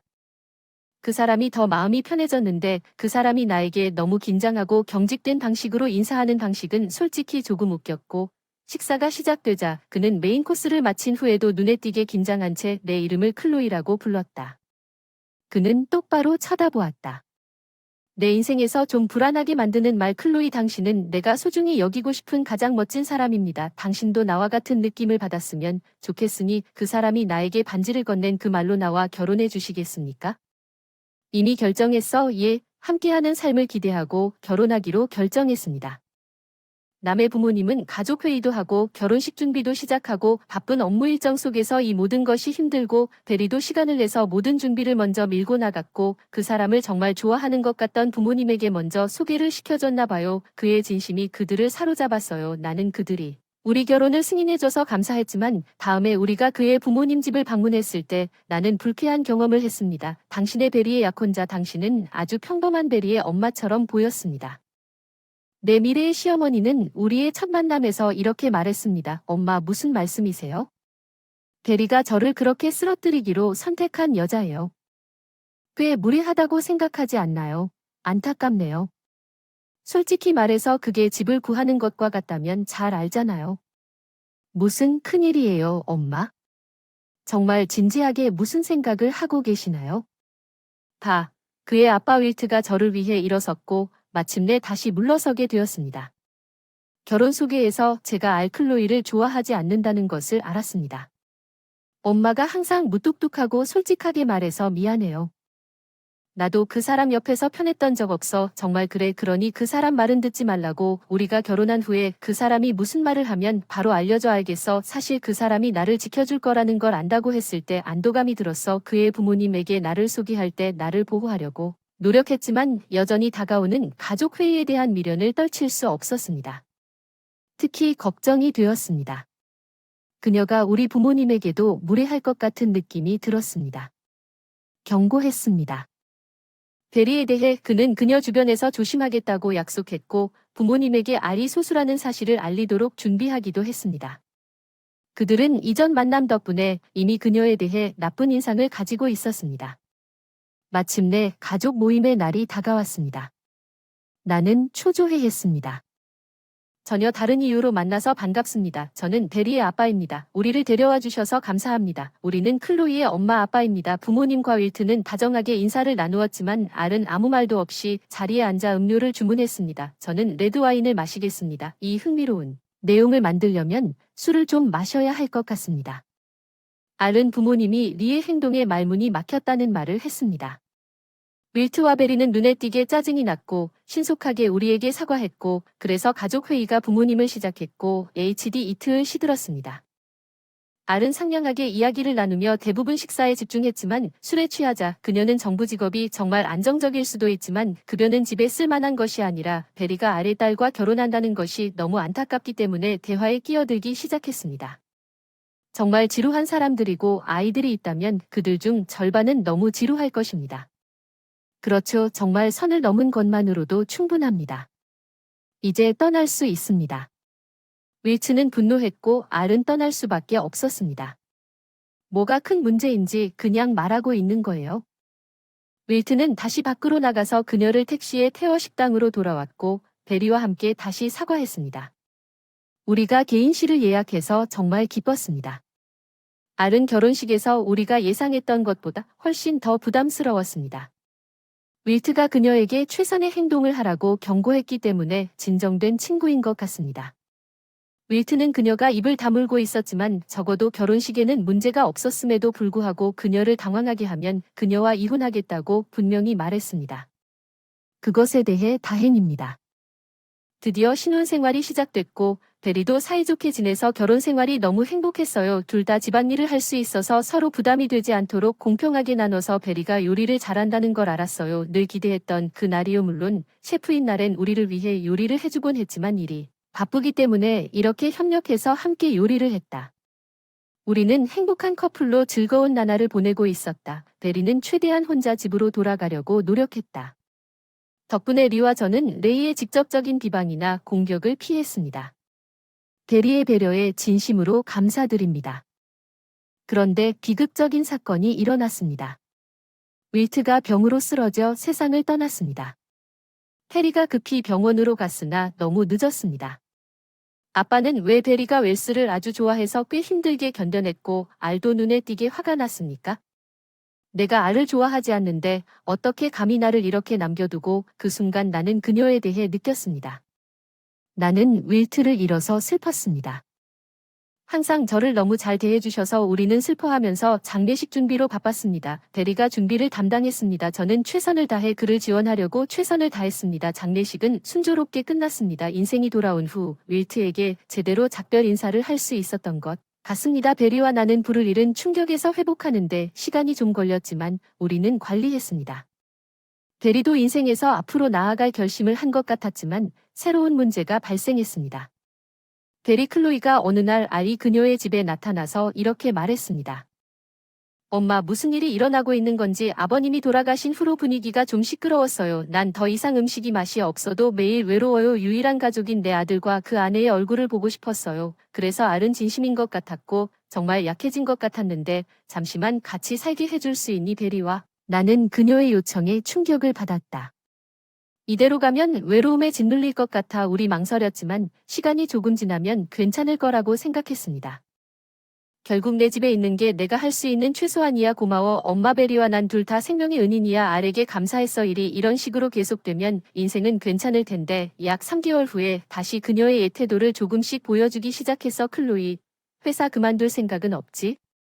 아내가 일을 그만두는 건 왜 정상이 아닌데 당신은 내내 일했잖아. 다시 날 더 가혹하게 대하기 시작했다는 건 아마 그녀가 예전의 모습으로 돌아가고 있다는 뜻이었을 거야. 나는 즉시 베리에게 상담했고 그는 알에게 그것에 대해 이야기했을 때 엄마가 즉시 고향으로 돌아가도록 이해한다고 말했습니다. 그녀는 충격적인 말을 했습니다. 나는 이미 가족집을 팔았는데 베리도 나도 우리의 놀라움을 숨길 수 없었습니다. 잠깐만, 엄마는 왜 뭔가를 하시겠습니까? 그렇게 말하지 않고 그게 내가 내 아버지에게서 물려받은 집이라는 걸 팔아야 한다는 소명이야. 적어도 잊어버려서 미안하다고. 이제 돌아갈 집이 없으니 날 쫓아내지 마. 둘 다 베리야. 고민하던 와중에 어찌할 바를 몰랐는데 예상치 못한 일이 일어나서 베리와 둘 다 임신했다는 사실이 밝혀져 아이를 갖고 싶었지만 나이 때문에 포기할 뻔했기 때문에 정말 좋은 소식이었지만 이로 인해 상황이 이렇게 된 것입니다. 임신 중에 그와 함께 사는 것은 훨씬 더 복잡할 것입니다. 최근에 그녀가 나에게 다시 불평을 했습니다. 왜 내가 당신의 식사도 요리해야 합니까? 나는 베리 때문에 이 집에 머물고 있습니다. 실제로는 당신이 아니라 아내가 모든 일을 합니다. 집안일리는 베리와 자신을 위해서만 요리하고 내 것을 피하면서 그녀는 빨래를 했습니다. 베리는 그녀를 꾸짖고 그녀는 그것에 대해 반성하는 척했지만 그녀는 다시 그것을 했습니다. 나는 위트 S&E에 있었습니다. 나는 거친 일을 했습니다. 그래서 일찍 출산 휴가를 쓰고 부모님 집으로 돌아가는 게 낫다고 판단하고 베리와 이 문제에 대해 논의했을 때 그는 우리 둘 다 동의하자고 제안했고 준비를 시작했습니다. 나는 즉시 준비하고 당신도 집으로 돌아갈 것이라고 알렸습니다. 출산을 하기 위해 무책임하다. 집안일을 포기하고 집에 돌아가는 건 미안하지만 안전한 출산을 위해서는 그것이 필요하다고 생각한다. 네가리가 웃으며 부모님 집에 머무르는 게 어떻겠느냐고 말하자 베리도 허락했다. 영원히 집에 관한 내 기생적인 얼굴은 보고 싶지 않아. 베리도 너한테 질렸을 거야. 허허, 더 이상 이 집에 돌아올 필요는 없을 것 같아. 난 리의 말을 듣고 순수한 기쁨을 느꼈어. 알았어. 잘 지내라고. 그래서 가서 부모님 집으로 오랜만에 만나서 기분이 좋았습니다. 엄마, 아빠가 응원해 주셔서 한 달 만에 평안하게 살 수 있었어요. 베리가 부모님 집에 나타났어요. 드디어 찾은 회사에서 허락을 받았어요. 우리에게도 새로운 장소가 생겼네요. 베리가 염두에 둔 계획은 원격 근무로 전환하는 것이었습니다. 베리가 원격으로 일할 수 있도록 회사에서 그의 요청을 승인했습니다. 그는 부모님 집 근처에 아파트를 임대했고 우리는 그곳으로 이사하기로 결정했습니다. 베리는 임대를 취소했습니다. 그 방에서 알은 이사를 했고 새 아파트로의 이사를 마쳤다고 하더군요. 알이 상당히 당황해서 나한테 전화를 했다고 하더군요. 안녕, 클로이는 어디 있나요?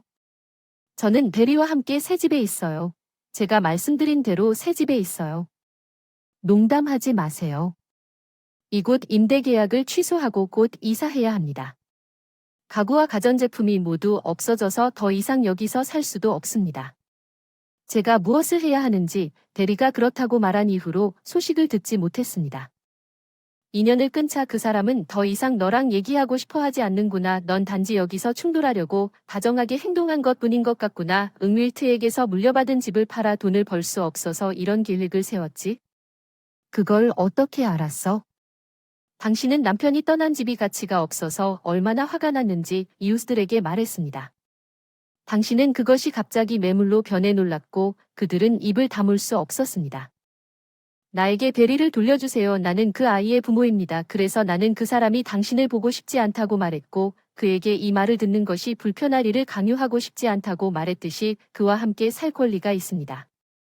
비합리적으로 재발했습니다. W 당신이 기분 좋게 행동하는 사람이 누구라고 생각합니까? 그리고 당신이 단지 파산하고 평범한 아내일 때 강력합니다. 말하기는 좋지 않지만 사실입니다. 더 이상 당신을 볼 수 없을 것 같으니 별 상관은 없지만 기록을 바로 세우겠습니다. 나는 풀타임으로 일을 하고 부업도 하고 실제로 베리보다 더 많은 돈을 벌죠. 부업 처음에는 웹디자인 전문 학교를 다녔기 때문에 부업으로 그런 일을 하고 있어요. 클라이언트의 다양한 프로젝트에 내 정규 급여를 포함하면 한 달에 약 $7,000를 벌고 있습니다. 그 정도라면 당신이 버는 것보다 더 많습니다. 윌트 알은 내 실제 상황을 알고 말문이 막혔습니다. 아마도 그녀는 그의 과소평가된 아내가 그렇게 많이 벌고 있었는데 베리가 인연을 끊는다고 당신이 걱정하는 건 하나도 없어요. 난 당신과 더 거리를 두게 될 거예요. 잠깐만요. 당신이 그렇게 많이 벌고 있다면 아마도 우리가 내가 전화를 끊었다고 말한 순간 나를 좀 도와줄 수 있을 것 같아요. 그리고 그녀의 전화를 차단했습니다. 나는 리의 본색을 드러냈다는 사실에 조금 안도감을 느꼈고 그녀가 후회하게 만들었습니다. 다시는 리를 처리하지 않아도 된다는 생각도 나를 행복하게 만들었습니다. 그녀는 내 부모님 집이 어디인지, 내가 일하는 곳이 베리인지 모릅니다. 대출을 받았지만 그녀가 파는 것을 아무도 사지 않아서 그녀는 가난한 삶을 살고 있는 반면 베리와 나는 알이 더 이상 우리 삶에 충돌하는 것에 대해 걱정할 필요가 없으므로 우리는 앞으로 평화로운 삶을 살 것 같습니다. 아기가 태어나면 출산을 준비하면서 집과 부모님 집 사이에서 시간을 보내고 있어요. 베리와 저는 아이를 키우며 함께 즐거운 시간을 보낼 계획입니다. 나미아는 대학 졸업 후에도 31세로 살아왔습니다. 집에서 가족에게 한 달에 $2,000를 기부하기 위해 아버지는 우리에게 상당한 양의 빚을 주셨고 그래서 집에는 말 그대로 수입이 없었습니다. 저는 제 직업과 집에서 출퇴근하는 시간을 알고 있고 제 책임으로 인해 초과 근무가 많아 육체적으로 힘이 듭니다. 나가서 직장 가까운 곳으로 이사해야 하는데 폐경기라고 하는 엄마와 내 알곡은 일을 거부하고 집안일도 못할 뿐 아니라 엄마가 모든 걸 돌볼 수밖에 없었다. 생활 능력이 전혀 없고 내가 그녀를 주시하지 않으면 그녀는 큰 시간을 놓칠 것이고 한동안 이런 식으로 생활이 계속되었습니다. 중요한 일이 생겼습니다. 이번 일요일에 집에 있는지 확인하세요. 나는 희귀한 일을 얻었습니다. 렌델의 메시지, 렌델의 목소리 한동안 들어본 적이 없습니다. 3살 많은 렌델과 1살 많은 케일러가 전혀 30대처럼 보이지 않는 모습으로 나타났습니다. 부모님 둘 다 파란색과 녹색 머리에 피어싱이 많았습니다. 렌델은 펑크처럼 옷을 입었습니다. 케일러는 헐렁한 옷을 입었습니다. 촌스러운 옷차림이 스타일리시하다고 생각하는 것 같았는데 랜들과 케일라의 패션 선택은 그 나이대에 전혀 맞지 않아서 표정을 유지하기가 어려웠다. 그들은 선물도 안 들고 들어왔고 우리가 준비한 커피와 쿠키를 보고 낄낄 웃었다. 형편없지만 커피를 2번 리필한 후 랜델은 다투는 될치를 내뱉고 갑자기 우리는 이제 엄마와 함께 살 것이므로 가야와 엄마를 둘 다 떠나야 한다고 갑자기 선언했습니다. 동의하는 눈으로 고개를 끄덕였습니다. 30살이 지나도 여전히 부모님을 거머리로 삼고 있는 세 사람의 욕설에 휩쓸려갔어 두 발로 서지도 못하는 쓸모없는 놈 그 위에 한심한 30살 기생충 어머니 나는 그들이 그렇게 상처 주는 말을 그렇게 자유롭게 할 수 있다는 것에 놀랐고 내가 할 수 있었던 것은 믿을 수 없다는 표정으로 그들의 생기 넘치는 얼굴을 보는 것뿐이었습니다. 현실은 나 없이는 가족이 경제적으로나 실질적으로 기능할 수 없다는 것이었습니다. 엄마는 특별히 사치스럽거나 무모하지는 않았지만 어머니는 어머니였습니다. 실제 경험이 부족하여 그녀는 순진했고 사기와 피라미드 계획에 취약했습니다. 그녀는 쉽게 돈을 탕감했습니다. 아빠가 남긴 빚의 대부분은 실제로 엄마가 축적한 것이었습니다. 랜델은 아빠가 엄마의 소비 습관으로 어떻게 어려움을 겪고 있는지 알고 있었을 것이고 엄마 자신도 충분히 알고 있었을 것입니다. 그녀의 결점에 대해 그들은 나를 쓸모없고 기생충 딸이라고 반복해서 비난하면서 대체 무엇에 대해 이야기하고 있었습니까? 나는 이상하게 초연함을 느끼기 시작했습니다. 그들은 아마도 내가 한 달에 얼마를 기부하는지, 얼마나 많은 돈을 지불하는지 전혀 모른다고 생각했습니다. 이 노트, 새 집을 유지하는 데 비용이 듭니다. 모든 것을 생각하면 갑자기 더 이상 신경 쓰지 않았습니다. 랜델과 킬러는 2명의 어린아이가 있고 매달 쪼개지기 때문에 그들은 항상 아빠에게 돈을 빌리면서 자신의 능력 이상으로 살기를 원합니다. 아버지가 살아계셨을 때 나는 아버지가 이 문제로 계속해서 어려움을 겪는 것을 보았습니다. 이 또 다른 질문이 내 머릿속에 떠올랐습니다.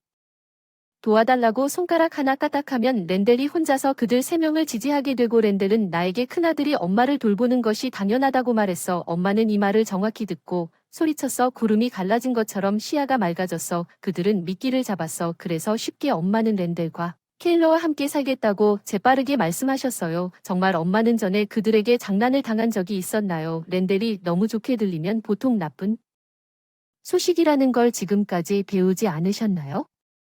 그 일이 있은 후 아빠가 늘 경고했지만 나는 혼자 일하지 않는 엄마를 부양하기 위해 열심히 일했고 집안일을 피하기 위해 아픈 척할 때도 집안일도 했다. 랜달은 사랑스러운 아이였고 나는 랜들이 겨우 졸업한 하인이었다. 꼴찌 고등학교 출신이지만 얼굴이 좀 잘생겨서 너무 자만심이 강해 첫 관문에서 포기 엄마는 우스꽝스러울 정도로 그 사람을 사랑했다. 나는 열심히 일해 자격증을 따고 원하는 직업을 추구했다. 엄마는 경험이 적더라도 상관하지 않았다. 이렇게 노골적인 차이는 몇 번이고 계속되지만 지금은 상황이 바뀔 수 있기를 바라는 것은 완전히 어리석은 것 같습니다. 나는 끝났습니다. 더 이상 이것을 참을 이유가 없습니다. 나는 떠날 것입니다. 네, 그게 그들의 관점에서 내가 할 일입니다. 그 생각이 떠올랐을 때 난 결국 쓸모가 없었어. 나는 믿을 수 없을 만큼 해방감을 느꼈고 행동을 취하기로 결정했다. 알겠어 숨죽여 중얼거렸어. 내 대답을 듣고 마침내 알았어. 그들은 낄낄거렸다. 쓸모없는 사람들은 항상 엄마와 랜델이 주고받은 이해가 느리다. 내가 눈에 띄지 않고 정신이 나갔다고 생각하는 비꼬는 미소 엄마 랜델과 케일러는 그들의 미래 생활 방식에 대해 신나게 논의했고 나는 새로운 무관심으로 그들의 얼굴을 바라보았습니다. 나는 그들이 나를 부담으로 볼지도 모른다고 생각했지만 실제로 내 수입은 4배 더 높습니다. 랜델과 KS를 합친 것보다 내가 확보한 새 아파트는 직장에서 불과 5블록 거리에 있고 차로 10분 거리에 있으며 자전거를 타거나 걸어서 갈 수도 있어 이전 통근 시간이 6분의 1로 단축되므로 진흙탕에 있거나 바쁜 일정이 있더라도 몸의 부담이 최소화될 것입니다. 가족에게 가던 돈의 대부분이 이제 월세로 쓰이기 때문에 즐거운 계절에는 걸어서 출근할 생각에 신났습니다. 거실이 넓고 넓은 아파트를 선택했습니다. 대형 옷장과 400평방피트에 달하는 침실 2개, 두 번째 침실은 집에 일을 가져올 때 사무실로 사용할 계획입니다. 더 빠른 컴퓨터로 업그레이드하고 공간을 대형 TV와 침대로 꾸몄습니다. 이사할 때가 되자 부모님 집에 가서 사비로 산 가전제품을 모두 이사 트럭에 싣고 엄마 렌달과 케일라의 당황한 표정에 웃음 터질 뻔했다. 냉장고, 전자레인지, 로봇 진공 청소기와 건조기는 모두 내가 일과 허드레시를 하는 동안 내 삶을 편하게 해주기 위해 가전업계의 친구가 추천한 옵션 중에서 내가 편리하게 골랐습니다. 왜 이 집에 속한 가전제품을 가져가는 건가요? 케일러가 내가 구입한 가전제품을 히스테리하게 비명을 질렀습니다. 여기에 살고 있기 때문에 그냥 여기에 두었습니다. 차분한 미소로 대답했습니다. 케일러는 나를 노려보는 만화 같은 삐죽으로 이빨을 물고 있었지만 전혀 두렵지 않았습니다. 사실 거의 코미디 같았습니다. 떠나면 우리는 문제가 생길 것입니다. 이번엔 엄마가 집안일도 안 하는데 왜 필요하냐고 소리쳤어요. 엄마 게다가 쫓겨나면 산 물건을 왜 두고 가냐고 여유로운 미소로 대답하자 엄마는 더욱 목소리를 높여서 장난하냐 프리로더 바람이 우리 가전제품을 내 것이 된 이후로 엄마는 계속 그러는데 이제 갈 것 같다고 모두들 잘 지내라고 했고 작별 인사를 하고 이사하는 트럭 조수석에 올라탔다. 당황한 그들의 얼굴을 몰아내는 것은 볼만한 광경이었고 내가 나쁜 사람이라고 생각할 수도 있지만 너무 오랫동안 이용당하고 FLA에서 약간의 신발을 쫓겨난 후에는 다음날 내 새 옷이 공평해 보입니다. 집 렌델이 퓨리어스에게 전화했습니다. 우리가 가지고 있는 2대의 차에 무엇을 했는지 한 대는 운전 중이고 다른 한 대는 살펴봤습니다. 어떻게 그럴 수 있냐고 대답했는데 어떻게 돌려줄 수 있겠습니까? 그는 2카드를 모두 보류하라고 비명을 질렀습니다. 이름, 당신이 차를 사야 하는데 왜 돌려주겠습니까? 렌델과 케일러가 자신의 차를 교환했다는 걸 알았으니 어쩔 수 없이 내가 조금 심술궂게 굴었다고 생각합니다. 확실히 차 없이는 살기가 어렵습니다. 부모님 집에 차가 있는데 언제든지 샀거나 버스를 탈 수 있어요. 불평하거나 사치하지 않으면 가능해요. 아마도 가전제품이나 자동차도 없는 빈집에서 우리가 어떻게 지낼 수 있을까요? 렌델이 화를 냈어요. 언제나 살 수 있어요. 당신이 필요한 것은 당신이 일하고 있지 않습니까? 나는 대답하고 즉시 전화를 끊었습니다. 나는 다른 사람들이 나의 새로운 삶에서 다른 일에도 울면서 도움을 청할 것이라는 것을 알았기 때문에 누구에게도 내 새 주소를 말하지 않았습니다. 나는 장난감을 환영했습니다. 늘 원하고 시작했던 푸들 평화로운 우리 둘만의 평온한 삶나에게 모든 걸 의지하는 엄마 없는 삶은 그저 산들바람 배변 훈련이 얼마나 부담스러웠는지 깨달았다. 우리 강아지는 노력이 좀 들었지만 그 사람은 너무 똑똑하고 사랑스러워서 앉아서 발을 눕히고 꽤 빨리 머무르는 것을 배웠습니다. 그는 내가 집에 없을 때 훌륭한 동반자이고 진정한 위안의 원천입니다. 인생은 좋고 믿을 수 있습니까? 엄마와 다른 사람들이 울면서 나에게 손을 뻗었습니다. 한 달 반이 지나서야 포기했구나. 엄마 만달이랑 카일라가 교대로 전화하는 걸 들으면서 엄마가 쌓인 빚을 갚을 수 없다. 생활비를 감당할 수 없어 쇼핑을 할 수 없다고 생각했다. 또는 차가 없고 아무도 집안일을 할 수 없기 때문에 집이 완전히 엉망이 된 것 같습니다. 아이들이 지저분하고 통제불능이기 때문에 이 모든 것을 신고할 필요가 없다는 것을 알고 있습니다. 나야 쫓겨난 건 나야. 셋 다 돌아와서 집안일 좀 하라고 쫓겨난 건 나야. 쓸데없는 뮤레에서 얻은 돈 일이 바빠서 곧 이사할지도 몰라서 돌아올 수 없어요. 여러분 세 분은 대화 중에 저를 정말 어이없게 만들었던 것은 렌델과 케일러가 둘 다 직장을 그만뒀다는 사실을 알게 된 것이었습니다. 그만뒀니? 일하지 않고 어떻게 살 생각이었어? 내가 물었더니 렌델과 케일러는 아빠가 그들에게 유산을 남겼다고 생각했는데 정말 충격적이야. 내가 이번에 몇 번이고 말했잖아. 아빠는 우리를 적자에 남겨두셨다고 말할 수 있겠지. 부정적인 유산? 넌 집에 프리로더를 두고 있고 엄마는 일도 안 하니까 나한테 재산을 숨기고 있는 게 틀림없어. 렌델은 우리가 한 말 한마디도 듣지 않고 자기 가정을 계속 이어갔어. 그래서 난 마침내 그에게 말했어. 렌델과 케일러가 실제로 확인했을 때 아빠의 계정을 확인해보는 것이 어떨지 확신합니다. 상속 재산이 없다는 사실에 놀랐습니다. 그런데도 그들은 계속 나에게 우리가 돌아와서 집안일을 할 수 있도록 도와달라는 메시지를 보냈습니다. 배고파서 돈을 빌려달라고 부탁했습니다. 갚으러 가는데 다들 말문이 막혀서 갚을 생각은 전혀 없었는데 나를 끝없이 착취하는 놈으로 보더라. 실망스럽다. 진짜 결국엔 더 이상 아무것도 도와줄 수 없다고 했으니 연락하지 마. 안녕. 난 렌델 케일러의 전화를 차단했고 전화도 돈도 없는 엄마도 차단해서 그 사람들이 내 직장에 올 수 있을지 의심스러워. 더 이상 빚이 있는 엄마와 일하기를 싫어하고 두 아이를 키우는 무책임한 2명의 어른의 삶과 더 이상 아무런 관련이 없습니다. 더 많은 지원이 필요할 것입니다. 하지만 아이들을 위해 더 나은 부모나 조부모가 되기를 바랍니다. 그렇게 될지 의심스럽습니다. 결국 사람들은 쉽게 변하지 않습니다. 나는 경제적으로 안정되어 있지만 더 이상 착취당할 생각이 없습니다. 아니면 사랑도 사라져서 향기만 맡는다. 사실은 일 때문에 이사를 갈 것 같고 새로운 프로젝트 때문에 새로 생긴 지점장을 맡아서 거기에 장기적으로 정착할 수도 있을 것 같아서 근처에 아파트를 살 생각이에요. 조금 교외라서 꽤 넓은 집을 구할 수 있을 것 같아요. 기대됩니다. 계속 열심히 일하고 강아지와 함께 즐거운 시간을 보낼 계획이에요. 제 이름은 로렌이에요. 저는 38세이고 주부입니다. 저는 남편 개비와 결혼하여 은퇴하고 주부가 되었습니다. 우리에게는 2명의 자녀가 있습니다. 우리 딸 수피어는 초등학교 3학년이고 우리의 일부 레스터는 1학년입니다.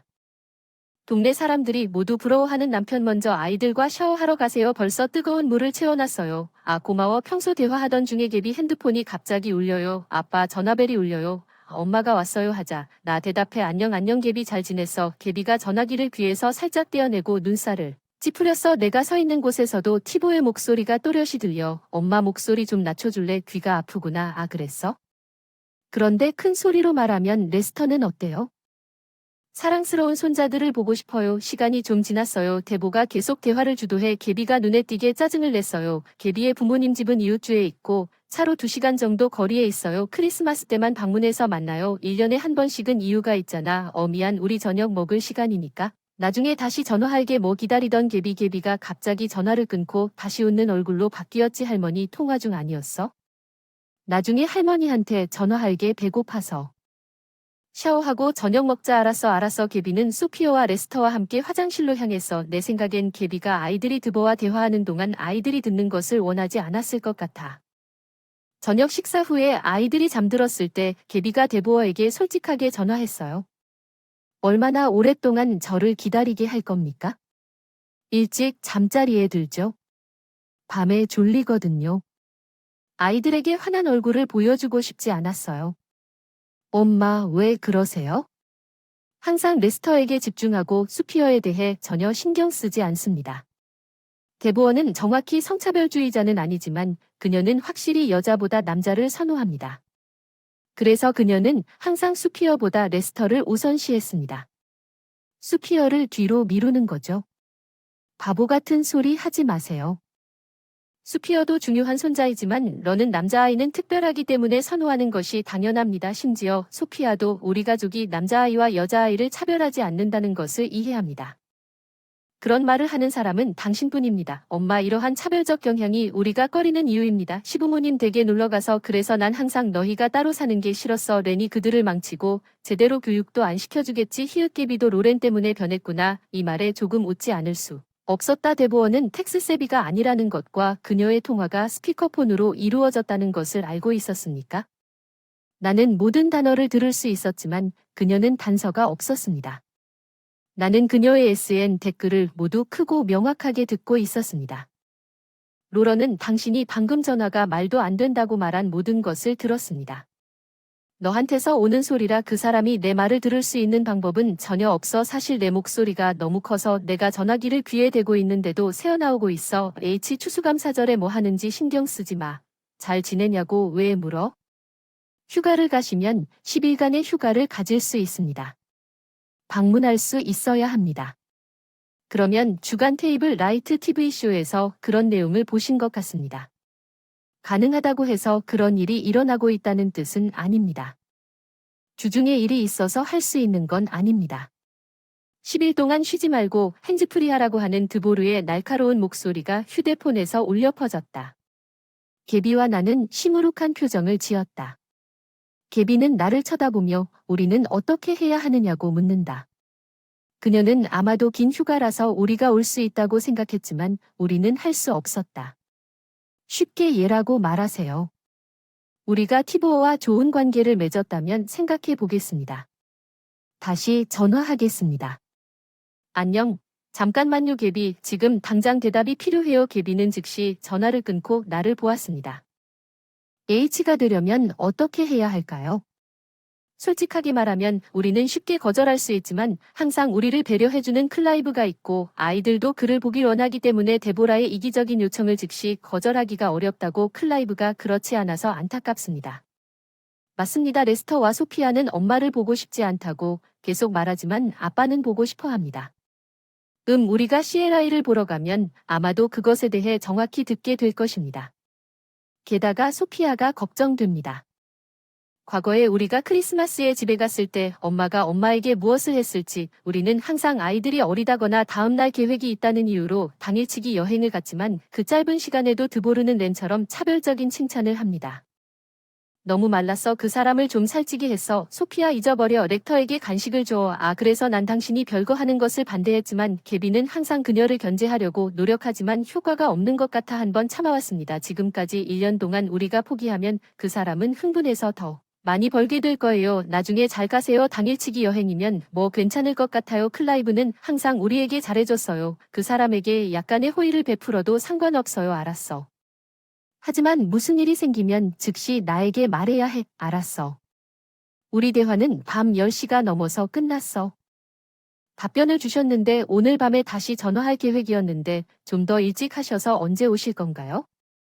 18일 토요일에 하세요. 아이들은 추수감사절에 계획이 있어요. 알겠습니다. 그러면 18일과 19일이군요. 아니 그냥 18일이에요. 토요일만 하룻밤 묵는 거 아닙니까? 하룻밤 추수감사절이 코앞으로 다가왔으니 하룻밤 묵으세요. 안 돼. 그건 불가능해요. 하룻밤이라는 말을 듣고 등골이 오싹해지는 걸 느꼈어요. 농담이군요. 그녀가 그냥 하룻밤 묵자고 제안한 게 아니었나요? 그녀는 무슨 수를 써서라도 그런 일을 피하고 싶어서 고개를 저었습니다. 그런데 우리는 지금 무슨 일을 하고 있는 건가요? 자고 싶어. 나도 하고 싶어. 아빠. 우리 소피아랑 레스터가 우연히 듣고 개비에게 애원하기 시작했는데 전화 너머로 아이들 목소리를 들으니 데보라가 의기양양하게 말했어요. 그럼 이제 토요일에 하룻밤 묵으러 오실 거예요. 아이들이 신나하는 모습을 보며 안타까움도 느꼈지만 지금은 안 된다고 말할 수 없을 것 같아. 마지못해 2주 후 드보르가 내 휴대전화를 청소하는 동안 드보르가 제안한 대로 추수감사절에 집에 가기로 결정했습니다. 주머니에서 벨이 울려서 화면을 확인해보니 드보르원에게서 전화가 왔는데 그 사람이 뭘 원하는지 궁금해서 초조하게 전화를 받아서 안녕 라우렌 오랜만이야. 오랜만이야. 이게 무슨 내용인지 물어봐도 될까? 개비가 추수감사절에 대해 얘기했지. 그렇지. 응 알았어. 내가 우리와 함께 한다는 소식을 듣고 얼마나 놀랐는지. 그래 그런 것 같아. 나는 개비와 그랜즈즈만 초대한 것 같아서 내가 깜짝 놀랐을 때 상상할 수 있을 것이다. 이게 그녀가 기대하는 또 다른 짜증일 거라고 생각해서 배경에서 큰 목소리가 들렸어. 클라이브의 목소리였어. 클라이브를 보류해. 지금 통화 중이야. 이 말도 안 되는 소리가 몇 번 바스락거리는 소리가 난 후 전화로 전화가 데버러에게서 전환되었습니다. 투 클라이브 미안해 로리. 데버러는 언제나처럼 문제만 있었어. 클라이브 오랜만이야. 장면이 없어. 제발 걱정할 필요 없어. 괜찮아 진심으로 미안해. 도어가 이런 짓은 안 했으면 좋겠어. 항상 사과해. 시부모님 댁에 방문할 때마다 이런 생각이 듭니다. 소피아와 레스터에게 줄 장난감을 사려고 생각하고 있었는데 전화로 확인해서 죄송하지만 그럴까요? 쇼핑하러 데려가는 건 어떨까요? 저라면 여기까지 오느라 수고를 감수하고 계시겠지만 조금이라도 맘껏 드실 수 있도록 해줄 거라 생각했어요. 정말 고마워요. 클라이브의 기쁨이 전화로 또렷하게 전달됐어요. 거절하지 않아서 좋았는데 이번 여행은 첫날 시부모님 댁 현관문을 열다가 데보라가 생각지도 못한 일을 당하게 될 뻔했어요. 데보라가 급히 달려오자. 돌아서자 많이 놀아요 할머니. 잠깐만요. 평소처럼 덜하는 레스터에게만 관심이 있는 것 같았지만 GRS가 그녀를 그토록 싫어하게 만든 것은 바로 이러한 태도였습니다. 클라이브가 뒤에서 당황스럽다는 것을 그녀가 마침내 깨닫게 될지 궁금합니다. 클라이브가 그녀를 꾸짖었고 데버러는 마지못해 물러섰습니다. 레스터 클라이브는 소피아와 레스터의 머리를 가볍게 쓰다듬으며 와줘서 기쁘다고 말할 필요도 없이 웃으며 인사했습니다. 레스터와 소피아도 미소를 지었습니다. 데보라는 그 광경을 노려보며 가방을 내려놓고 장난감 매장으로 향하기로 했습니다. 열광적으로 환호하는데 드버는 어디에도 없고 드버는 어디에 있는지 모르겠어요. 방금 전까지도 우리와 함께 있었는지 모르겠어요. 할아버지 이거 갖고 싶어요. 이게 뭐예요? 오리시라고 해요. 지우개는 직접 만들 수 있어요. 지금은 학교에서 훈련 중이에요. 이게 바로 최근에 원하셨던 거예요. 할아버지 괜찮으세요? 물론이죠. 소피아는 기쁜 마음으로 장바구니에 물건을 담습니다. 엄마 이거 갖고 싶어요. 레고 블록 할아버지께 물어보세요. 할아버지 이거 사세요. 꼭 마음에 드는 물건 하나 장바구니에 담으시면 됩니다. 감사합니다. 레스터는 또한 팁을 결정했고 레스터가 넥타이를 장바구니에 넣으려고 할 때 두 아이 모두 매우 행복해 보입니다.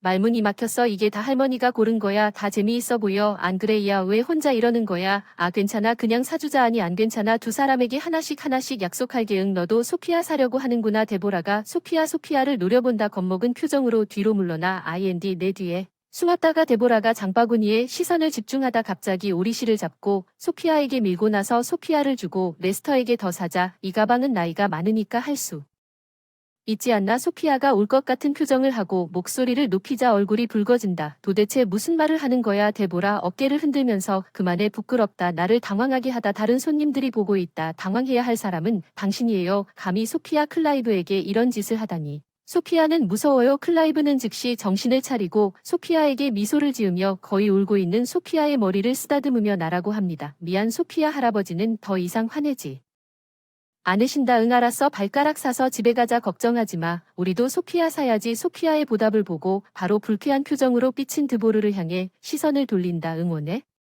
손주들한테 미움받는 게 아니. 그게 아니라 그냥 레스터를 위한 최선이 무엇인지 생각하고 있었을 뿐이야. 엄마는 그만둬. 너가 계속 사람들을 이렇게 화나게 하면 우리는 더 이상 데려오지 않을 거야. 누가 화나게 하는지 드보르 필사적으로 변명하려고 하지만 아무도 없어. 결국 자신이 선택한 장난감을 자신의 돈으로 구입하게 되었다는 소식을 듣습니다. 소피아 레스터는 클라이브가 구입한 장난감 덕분에 환하게 웃고 있지만 상황이 마음에 들지 않는 데버러는 나중에 문제를 일으킵니다. 시댁에 돌아와 스테이크를 배달합니다. 저녁 식사 클라이가 샤워할 거라고 하더군요. 소피아 레스터 할아버지랑 같이 갈래요? 그럴게요. 너무 부끄러워서 안 돼요. 레스터가 할아버지랑 같이 갈래요? 그러면 소피아가 나와 함께 가겠다고 하고 레스터와 클라이브는 목욕하러 가요. 우선 그 순간 드버가 의심스럽게 1층과 2층 계단 사이를 왔다 갔다 하다가 갑자기 데보어가 나에게 묻습니다. 로린 소피아랑 목욕할 건가요? 어허 안에 우리는 결국 욕조를 사용할 거예요. 그럼 난 그녀가 물을 바꿔야 한다고 말하면서 다소 냉소적으로 들리는 것 같아 조금 기분이 좋지 않았습니다. 나는 그녀의 냉소적인 말투의 의미를 잠시 생각해 보았습니다. 아마도 그녀는 장난감에 일어난 일 후에 잽을 쳐야 한다고 느꼈지만 나는 만들지 않기로 결정했습니다. 즐거운 아이들 앞에서 큰일을 벌이고 약간의 무례함을 놔두었지만 클라이브 와러가 샤워실에서 나왔을 때 레스터는 할머니 샤워는 이제 무료라고 알렸습니다. 아 감사합니다. 제대로 말씀해 주셔서 감사합니다. 대화 후에 티보어가 실제로 옷을 갈아입으러 갔습니다. 클라이브의 목욕물을 본 클라이브는 그럴 수도 있다고 말했지만 일어난 일에 대해 기분이 안 좋았을 수도 있습니다. 드버는 로런과 소피어가 깨끗한 목욕을 하길 원했기 때문에 일부러 물을 갈아준 것은 용서할 수 없습니다. 그는 다소 미안한 목소리로 물었습니다. 비록 그녀가 항상 비꼬더라도 그녀는 여전히 게비의 아내로서 게비의 어머니일 것이라고 생각했습니다. 약 20분 후에 데버러가 욕조가 준비되었다고 발표했습니다. 소피어와 나는 자리에서 일어나 화장실로 갔습니다. 잠깐만 레스터 응 나도 들어가고 싶다. 레스터는 그 말을 듣고 바로 화장실로 뛰어들었다. 레스터 왜 욕조에 들어가려고 하는 거야? 잠깐만 이제 들어가시면 루렌과 소피아가 들어갈 자리가 없을 거예요. 방금 샤워를 하신 것 같은데 티보르의 불안한 행동이 뭔가 이상하다는 느낌이 들었습니다. 러스터가 하는 말을 듣고 충격을 받았지만 할머니는 소피아의 발가락을 욕조에 넣었어요. 아까 내가 나한테 보상으로 줬던 색깔의 고통도 많이 줬잖아. 엄마 소피아가 지금 그걸 가지고 놀려고 하는 거 맞지? 그건 불공평해. 나도 레스터가 소피라는 말을 듣고 놀고 싶어하고 나도 클라이브와 게비처럼 깜짝 놀랐어. 뒤에서 들은 사람 데보라 얼굴이 창백해졌다. 소피아 잠깐 거실로가 알았어. 아니 잠깐만. 토르는 욕조 앞에 서서 필사적으로 뭔가를 숨기려 했지만 나는 그녀를 스치고 지나가서 깜짝 놀랐다. 엄마와 소피아를 놀라게 할 거예요. 뭐 그냥 아이가 말한 거예요. 그렇죠. 걱정하지 마세요. 이건 입욕제예요. 아니 이건 아니에요. 할머니가 오늘 사주신 장난감에서 나온 페인트예요. 지금 할머니가 넣는 걸 봤어요. 드보르가 다 완성됐어요. 할 말을 잃다 레스터는 바로 소피아로 갑니다. 클라이브. 거기 근처에 수영장이 있지 않습니까? 거기에서 소피아를 데려갈 거예요. 응 그게 최선일 것 같아요. 나머지는 당신에게 맡기겠어요. 이런 일을 할 사람은 멀리 두고 싶어요. 아이들은 가능한 한 나머지는 나한테 맡겨. 수영장 비용은 내가 부담할게. 드보르가 저항하려던 그 순간에 왜 우리가 그래야만 했을까? 클라이브는 강렬한 표정으로 그녀를 노려보았다. 데보어는 조용히 서서 눈을 크게 뜨고 클라이브를 일으켰다. 거실을 향한 그의 목소리는 레스터 소피아에게 우리 집 근처에 수영장이 있다고 말했습니다. 나도 가볼래 수영장 왔으면 좋겠다 기대된다 신나는 반응 로렌 정말 미안 내일 또 소피아 장난감 사러 가자 가던 길 조심해라 클라이브는 웃으면서 이렇게 말했어 더로가 아직도 뭔가 말하려고 하니까 말투를 바꾸고 다른 건 없냐고 물었더니 도라가 굳어져서 말했어 안 돼. 안 돼 안 돼 아무것도 난 오늘 일어난 일을 절대 잊지 않을 거야 둘 중 누구도 다시 볼 수 없을 거라고 기대하지 마. 내가 소피아를 얼마나 가혹하게 대했지만 그녀를 이렇게 괴롭히는 건 이미 용납할 수 없는 일이었어. 그런데 다들 내 말을 안 들어서 어린애를 괴롭혀도 괜찮은 줄 알았는데 그 때문에 할 말을 잃었다. 개비도 화를 참느라 했으며 떨면서 말했어. 엄마 마음이 해했어 아빠 나. 나머지는 내게 맡길게 나. 우리 넷이랑 수영장 갈 거야 알았어 어서 기다려 개비 넌 내 아들이야 날 지켜줘. 더 이상 엄마라고 부르지 않을게 넌 이제 불쾌한 낯선 사람일 뿐이야. 소중한 가족에게 상처를 주는 사람을 엄마라고 생각할 수 없다. 가비가비 소피아와 광택을 수영복과 함께 데리고 수영장으로 향했다. 여름 이후 한 번도 가보지 못한 수영장에서 두 아이 모두 신이 났다. 아이들의 웃는 얼굴이 너무 행복해 보여서 좋았고 집에 오니 데보라가 어디에도 없었어요. 수영장은 즐거웠나요? 네 너무 즐거웠어요. 수영장이 커서 좋아요. 아 소피아 미안해요. 내가 사준 장난감이 들어있는 상자를 실수로 밟았어. 정말 미안해서 내일 장난감 2개 사줄까 생각 중이야 와 알았어. 그럼 나도 공평하지 않아 소피아는 즉시 미소를 지었다. 레스터도 부러워하는 표정으로 대화에 참여했고 시에라이는 미소로 고개를 끄덕였습니다. 거기 카메라 확인했는데 들어오게 해주세요. 입구 앞에서 깊이 사과하기 시작했다고 하자마자 사과하러 왔어요. 정말 죄송합니다. 제가 틀렸으니 레스터와 소피아 좀 보게 해주세요. 데보라가 고개를 숙였습니다. 입구에서 계속 애원을 하는 그녀의 머리는 사과를 받아들여야 할 순간인 것 같았고 아 정말 반성했다 생각하며 난 아니라고 말했어. 뭐야 아이들이 우선인 건 당연한데 나한테 사과할 생각은 없는 것 같아. 뭐 나한테 사과하겠다고 해도 문 안 열어줄게 절대 용서하지 않겠다고 했잖아. 안녕 안녕 기다려 로렌 제발 나도 사과할게. 그리고 인터폰을 끊었는데 뭔가 소리 지르는 것 같았는데 개비만 보로이에게 보내려고 밖으로 나간 직후에는 무시했는데 경찰에 신고하겠다고 하자마자 개비가 친정으로 돌아간 것 같은데 그런데 두 아이는 데보라의 결석을 전혀 걱정하지 않는 것 같다고 말했다. 할아버지랑 다시 놀고 싶은데 클라이브만 언급하고 개비 도나도 드버에 대해 더 이상 할 말이 없고 앞으로는 시부모님 댁에 더 자주 방문할 것 같습니다. 엄마가 생일 여행을 가는데 내가 퇴근하고 집에 오면 괜찮을까 남편 데이비드가 이런 생각을 가지고 나에게 다가왔다. 데이비드는 부모님과 좋은 관계를 갖고 있고 그들은 맨발이고 항상 나에게 잘 대해준다. 점점 더 바빠져서 시댁에 갈 시간도 거의 없어요. 상관은 없지만 안 가도 괜찮을 것 같나요? 요즘 일이 너무 바빠서 오래 머물기가 힘들어요. 주말에는 그들과 함께 여행을 갈 수 없을 텐데 데비드는 괜찮을 것 같아요. 물론 괜찮습니다. 부모님은 당신이 바쁘다는 것을 이해하고 당신이 옆에 있으면 약간 의무감을 느끼는 것 같아요. EAS에서 더 많이요. 다음에 저만 가면 저랑 같이 가셔야 해요. 비록 제가 시댁 식구들과 잘 지내긴 하지만 같이 하룻밤 묵는 건 별개의 이야기죠. 진심으로 즐거웠으면 해서 하기로 했어요. 시어머니께 드릴 선물을 준비하고 데비드에게 선물해달라고 요청했지만 이것이 실수로 판명되었습니다. 제 이름은 앤젤러이고 회사에 근무하는 32세 직원입니다.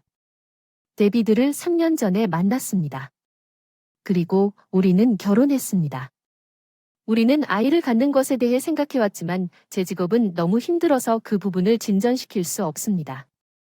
여전히 저는 결혼 후에도 항상 별도의 시간을 갖는 것을 중요하게 생각하고 있으며 우리의 생활에 상당히 만족합니다. 데이비드가 부모님과 함께 여행을 떠나는 날에 방해받지 않는 생활 방식 나는 잠시 후 일찍 출근했다. 데이비드에게서 메시지를 받았다. 그는 부모님 집으로 가는 중이었다. 다음날 아침 호텔로 갈 예정 데이비드 야근도 하고 주말에도 쉬고 있어서 기뻤어요. 재미있게 놀자고 답장을 보냈는데 오후부터 날씨가 이상해지기 시작했고 밤에는 폭우로 일기예보가 바뀌어서 포장을 하라는 지시를 받았습니다. 일을 마치고 집에 가느라 저녁에 사무실에서 나와 밖으로 나갔을 때 이미 비가 내리기 시작했고 하늘은 어두웠습니다. 접는 우산만 있어서 부족하다고 느꼈지만 데비드 부모님의 라이브를 시작하기 전에 집에 도착했습니다. 이웃주에서 나는 걱정하기 시작했고 데비드에게 전화를 걸어 내가 지금 부모님 집에 있고 여기도 나쁘지 않다고 확신했습니다. 아직 비가 많이 내리지 않으면 괜찮을 것 같아요.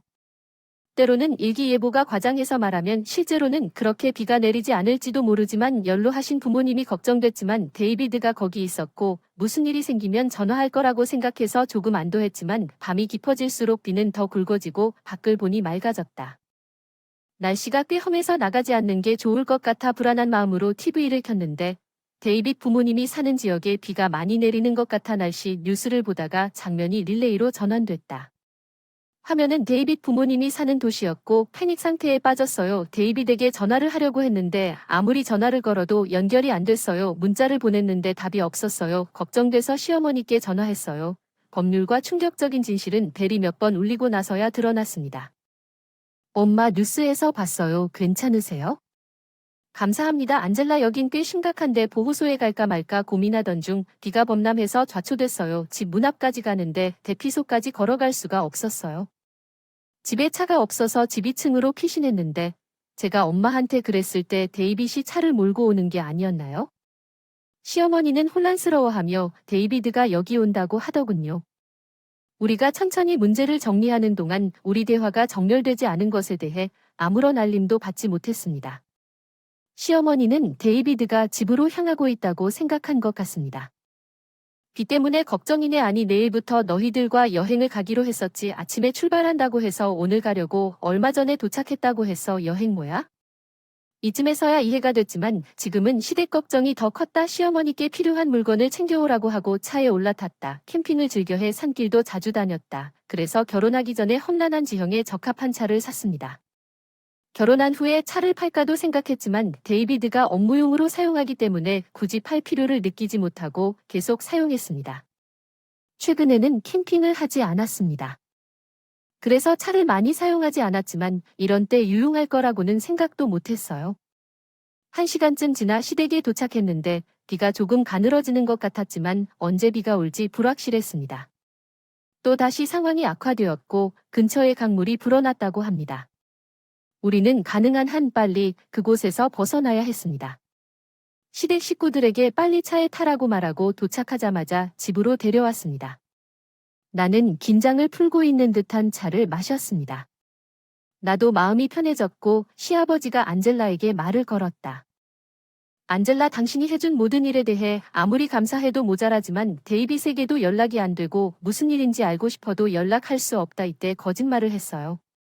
데이빗이 여행을 간다며 집을 나갔다고 말했는데 그들은 아무 소식도 듣지 못했다고 하더군요. 기분이 좋지 않았습니다. 데이빗의 방으로 들어가 여행 잡지 몇 개를 읽었습니다. 최근에 그 사람이 책 읽는 걸 봤는데 부모님을 어디로 데려갈까 고민 중이라고 해서 그 말대로 하고 더 이상 묻지 않았는데 자세히 보니 잡지에 커플 관광 명소가 분명히 나와 있었어요. 확인 시 접힌 페이지 모서리로 표시된 몇 가지 옵션 한 곳에는 마커로 원이 그려져 있었고 특정 숙박시설에 대한 예약 사이트에는 내가 거실에서 컴퓨터를 얼마나 눈에 띄게 부팅했는지 기록에 표시된 액세스 권한이 표시되어 있었습니다. 예약 사이트에 그가 일반적으로 사용하지 않는 이메일 주소로 전송된 확인 이메일은 부모님과의 여행인 경우 예약이 3명이어야 했지만 2명이라고 명시되어 있습니다. 저는 보통 내 주소를 사용합니다. 업무용 컴퓨터라 이것저것 거의 만지지 않아서 남편이 너무 방심하고 생각해보니 남편은 글쓰기를 좋아해서 일기를 쓰고 있었습니다. 방에 돌아가서 일기를 뒤져보니 의외로 빨리 찾았네요. 그리고 머뭇거리며 열어보니 여행이라는 단어와 하트 기호가 적혀 있었다. 일기장을 뒤적이다가 조금 당황스러웠다. 일기장은 자신이 잘못한 게 없다고 생각하는지 아니면 불륜의 명백한 증거로 가득 차 있었다. 그 모든 것에 부도덕함에 취해 즐거운 데이트에 대한 항목이 여러 개 있었습니다. 과거의 기억은 흐릿하지만 최근 사건을 기억하면 그는 야근을 하거나 출근한다고 말한 날에 이 데이트를 했던 것 같았습니다. 그냥 의심스러우면 쉬는 날 어떻게든 얼버무리고 남편이 집에 오면 시댁에 말하지 않고 의논하지 않을 수 있을 거라 생각했는데 시댁에 숨기는 게 너무 노골적이어서 괜히 횡설수설하는 것 같았다. 공개적으로 바람피우며 놀림을 당했고 자존심이 강한 나는 도저히 용서할 수 없었다. 시댁 식구들과 이야기를 나누던 중 휴대전화가 울렸다. 남편에게서 온 전화였다. 시댁 식구들에게 조용히 하라고 부탁했다. 당황해서 전화 받았어. 안녕, 지금 어디야? 반대편에서 차분한 목소리가 들려왔어. 난 부모님 집에 있어. 내일부터 그들과 함께 여행을 갈 예정이야. 기억해. 오후에 너한테 이메일로 왜 그랬는지. 너무 당황했나요? TV에서 부모님 동네에 큰 비가 내리는 걸 보고 괜찮을까 걱정이 됐어요. 네. 비가 많이 오는데 문제는 없어요. 남편이 다 거짓말을 해서 반대편으로 여행을 가던데요. 방향을 몰라서 눈앞의 현지 상황을 알 수가 없었어요. 시아버지는 화를 내시는데 시어머니가 제지하고 계셨군요. 내일 모레 여행을 마치고 돌아오시죠. 응. 하지만 다음 주에는 나머지 휴가가 있어 부모님을 데려다 주고 집에 있을 거야. 약 3일 후에 집에 도착할 것 같아. 그 사람이 내 분노를 억누르며 그렇게 긴 부정행위 여행을 즐길 계획이었기 때문에 어떻게든 매달릴 수 있었어. 전화를 걸어 시댁 식구들에게 미안하다고 말했어요. 데이빗과 더 이상은 함께 할 수 없을 것 같아요. 그가 바람을 피웠어요. 너무 노골적으로 데이빗도 그런 일이 일어나기 전에 나와 일을 끝내려고 계획하고 있는 게 틀림없어요. 이혼 그 사람과 이혼할게. 그게 내 유일한 자존심이야. 다행히 우리는 아이도 없고 직업도 잘 나가고 있어. 집안일을 안 하는 것보다 이혼해서 싱글이 되어도 별 문제는 없을 텐데 남편 입장에서는 지금보다 쉬울지도 모르지만 시어머니는 울고 시아버지는 화를 내셨고 시어머니들은 계속 사과했지만 그들도 힘든 시간을 보내고 있는데 지금은 때가 아니다. 남편이 잘못한 것 외에 나에게 사과하려면 시댁의 책임은 아닌 것 같아요. 확실히 그 사람은 부모님 집에서 무슨 일이 일어나고 있는지 TV나 인터넷을 통해 최소한이라도 알 수 있을 텐데도 그러지 않았죠. 부모님한테 괜찮은지 연락도 안 하고 불륜 상대에게 너무 푹 빠진 건지도 모르지만 아무리 그래도 부모님을 소중히 여길 수 있는 사람인 줄 알았는데 이번 일로 실망스러웠다. 시댁 식구들에게 말했다. 누가 계속 사과했는데 도와줄 수 있냐고. 다음 날 시댁의 비가 그치고 TV에 피해가 없었다고 보도된 후 밤에 계획을 실행하기 위해 하루 휴가를 냈습니다. 심함 시댁의 도움으로 집을 정리하기 시작한 것을 확인하고 시댁은 안도한 듯 부동산 중개업자인 친구에게 전화를 걸어 바로 임대할 수 있는 집을 찾기 시작했다. 친구가 그러더라. 비수기였기 때문에 즉시 입주할 수 있는 공간이 있었고 그는 타이딩 사이에 몇 가지 옵션을 보내주곤 했습니다.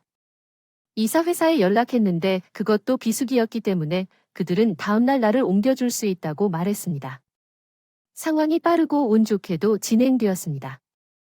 직장 근처에 집을 구해서 거기 정착하기로 했고 시댁 식구들의 도움으로 저녁까지 거의 정리를 마치고 다음날 배웅해 주었어요. 남편 빨리 이사하는데 주저함이 없었어요. 원래 이 아파트는 내 것이었고 아직 제 이름으로 되어 있어요. 아이를 낳거나 집을 살 때까지 여기서 계속 살 수 있다고 생각했어요. 집주인과 비교적 오랫동안 관계를 유지했고 우리가 만날 때마다 이야기를 나눕니다. 만나 집주인에게 전화해서 상황을 설명했습니다. 이사할 예정이며 올 말에 임대 계약을 취소하겠다고 말했습니다. 그는 내가 즉시 이사한다는 소식에 놀랐지만 상황을 이해하고 현관 번호를 변경하기로 동의했습니다. 이사 올 때 남편이 집에 오기 전에 자물쇠 비밀번호가 낯선 번호 자물쇠에 당황했지만 다음날 빨리 바꿀 수 있다는 장점을 깨닫고 이삿짐을 새 아파트로 가져가는 이삿짐 담당자에게 물어봤습니다. 남편의 소지품을 다른 곳으로 보내는 서비스 새 아파트가 저에게 너무 잘 맞았고 비수기라 첫 달 월세도 없고 이사가 끝나면 이사 비용도 할인되었습니다. 서둘러 법률사무소로 갔습니다. 법률에서는 걱정돼서 전화했는데 이사가 순조롭게 진행되었고 상황이 안정되면 연락하겠다고 했고 남편이 예상대로 집에 돌아오는 날 저녁에 안젤라에게 전화를 했어요. 너 집 문도 못 열고 우편함도 막혀 있고 무슨 일이야. 난리 난 남편 목소리에 웃음을 참지 못해서 나가서 너랑 이혼하겠다고 말했어. 응. 놀란 남편에게 차갑게 말해서 물론 그렇죠. 부모님과 여행을 간다고 거짓말을 하고 실제로 바람을 피우는 사람과 계속 살 수 있을까요? 이에 남편은 침묵했고 친정집에 아예 연락을 하지 않는 것은 너무 가혹한 것 아닌가요? 폭우가 쏟아지고 있습니다. 아마 모를 겁니다. TV나 인터넷을 전혀 시청하지 않으셨지만 걱정하지 마세요. 부모님이 저희 집에 오셨고 집은 안전하지만 절대 시청하지 못할 수도 있습니다. 시아버지가 우리 시아버지를 이 집에 다시 들여보내줄 생각이 없다고 단호하게 말했어요. 그는 자신의 행동에 대한 대가를 치러야 합니다.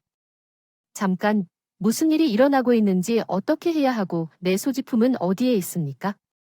남편은 더욱 당황하기 시작했지만 이 시점에서 나는 그에게 동정심을 느끼지 않았습니다. 바람을 피울 것인지 적어도 당신이 바람을 피웠던 날에 잡히지 않도록 똑똑하십시오. 그녀의 주소는 다 알아요. 당신이 머물렀던 호텔도 알고 있고 외도 여행 때 방문한 장소도 다 알아요. 당신은 정말 숨길 수 있을 거라 생각했어요. 제 남편은 모든 것을 메모하는 타입이었는데 그의 일기에는 남편의 모든 세부 사항이 들어 있었어요. 그의 컴퓨터 기록에서 그의 여주인의 신원과 주소를 포함한 불륜란은 그가 그의 여주인과 함께 방문한 모든 장소를 볼 수 있었습니다. 그가 나를 과소평가했는지 아니면 그냥 멍청한 것인지 모르겠습니다. 아마도 당신이 그렇게 심하게 이혼하고 싶다면 둘 다일 것입니다. 집에서는 요리를 덜 했고 식사는 대부분 테이크아웃으로 하고 이틀에 한 번씩 청소와 빨래만 했고 그 사람 말에 태만했지 내가 무슨 말을 했는지 잊어버렸어. 그게 외도가 아니었어. 어떻게 해야 하지? 설명 좀 해줄래?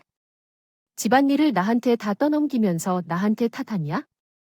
보통 나보다 먼저 집에 오는데 집안일 좀 직접 해보는 게 어때? 내가 수없이 도와달라고 했잖아. 안 그래도 넌 항상 어떻게 해야 할지 모른다고 변명만 했어. 내 폭발에 당황해서 남편이 조용해졌어. 아 그런데 이쯤 되면 내 짐이 애인 집으로 배송되는 건데 남편 목소리가 눈에 띄게 달라졌어. 잠깐만요. 왜 그 사람은 내가 그의 물건을 그의 부모님 집으로 보냈다고 생각했을 것입니다. 처음에는 그렇게 할 것을 고려했지만 특히 폭우가 내린 후 청소를 마친 후에는 시어머니에게 불편을 끼치고 싶지 않았습니다. 내일 당신의 물건이 도착할 때까지 그 사람의 여주인 집으로 보내기로 결정했습니다. 그 사람의 여주인이 내 남편과 같은 부서의 후배였다는 사실을 그녀의 남편이 알지 않기를 바랍니다. 처음에는 그녀가 미혼인 줄 알았지만 내 남편 일기장에 그 사람도 결혼했다고 나와 있는데 무슨 짓을 한 거야? 남편이 소리쳤지만 그건 내 문제가 아니었어. 바람을 피운 건 당신 탓이야. 난 당신이 불륜했다는 충분한 증거를 갖고 있고 이미 변호사와 상담했어요. 손해배상과 이혼을 요구하는 건 부정행위를 했기 때문에 불평할 권리가 없지만 그게 다가 아니다. 내가 다른 여자에게 관심이 있다는 걸 안다면 그 사람 말에 집안일을 더 하여 나를 지키기 위해 더 열심히 노력할 거라 생각했다. 믿을 수 없다는 듯 한숨을 쉬게 될 뿐입니다. 당신은 자신에 대해 확신하고 있습니다. 불행하게도 당신은 당신이 생각하는 것만큼 매력적이지 않습니다. 당신은 자신을 정말 과대평가했습니다. 그 이미지를 깨뜨려 드리겠습니다. 그 사람을 바보로 만들려는 의도로 전화를 끊었습니다. 나중에 남편 회사에 등기 우편을 보내서 남편과 애인의 불륜으로 인한 정신적 고통에 대해 보상을 요구했는데 남편의 소지품이 애인 집에 도착하자 자연스럽게 많은 문제가 생겨 결국 남편도 이혼하게 되었습니다. 그리고 둘 다 손해배상을 해야 했고 남편도 애인도 계속 회사에 다니지 못하고 회사를 떠나야 했습니다.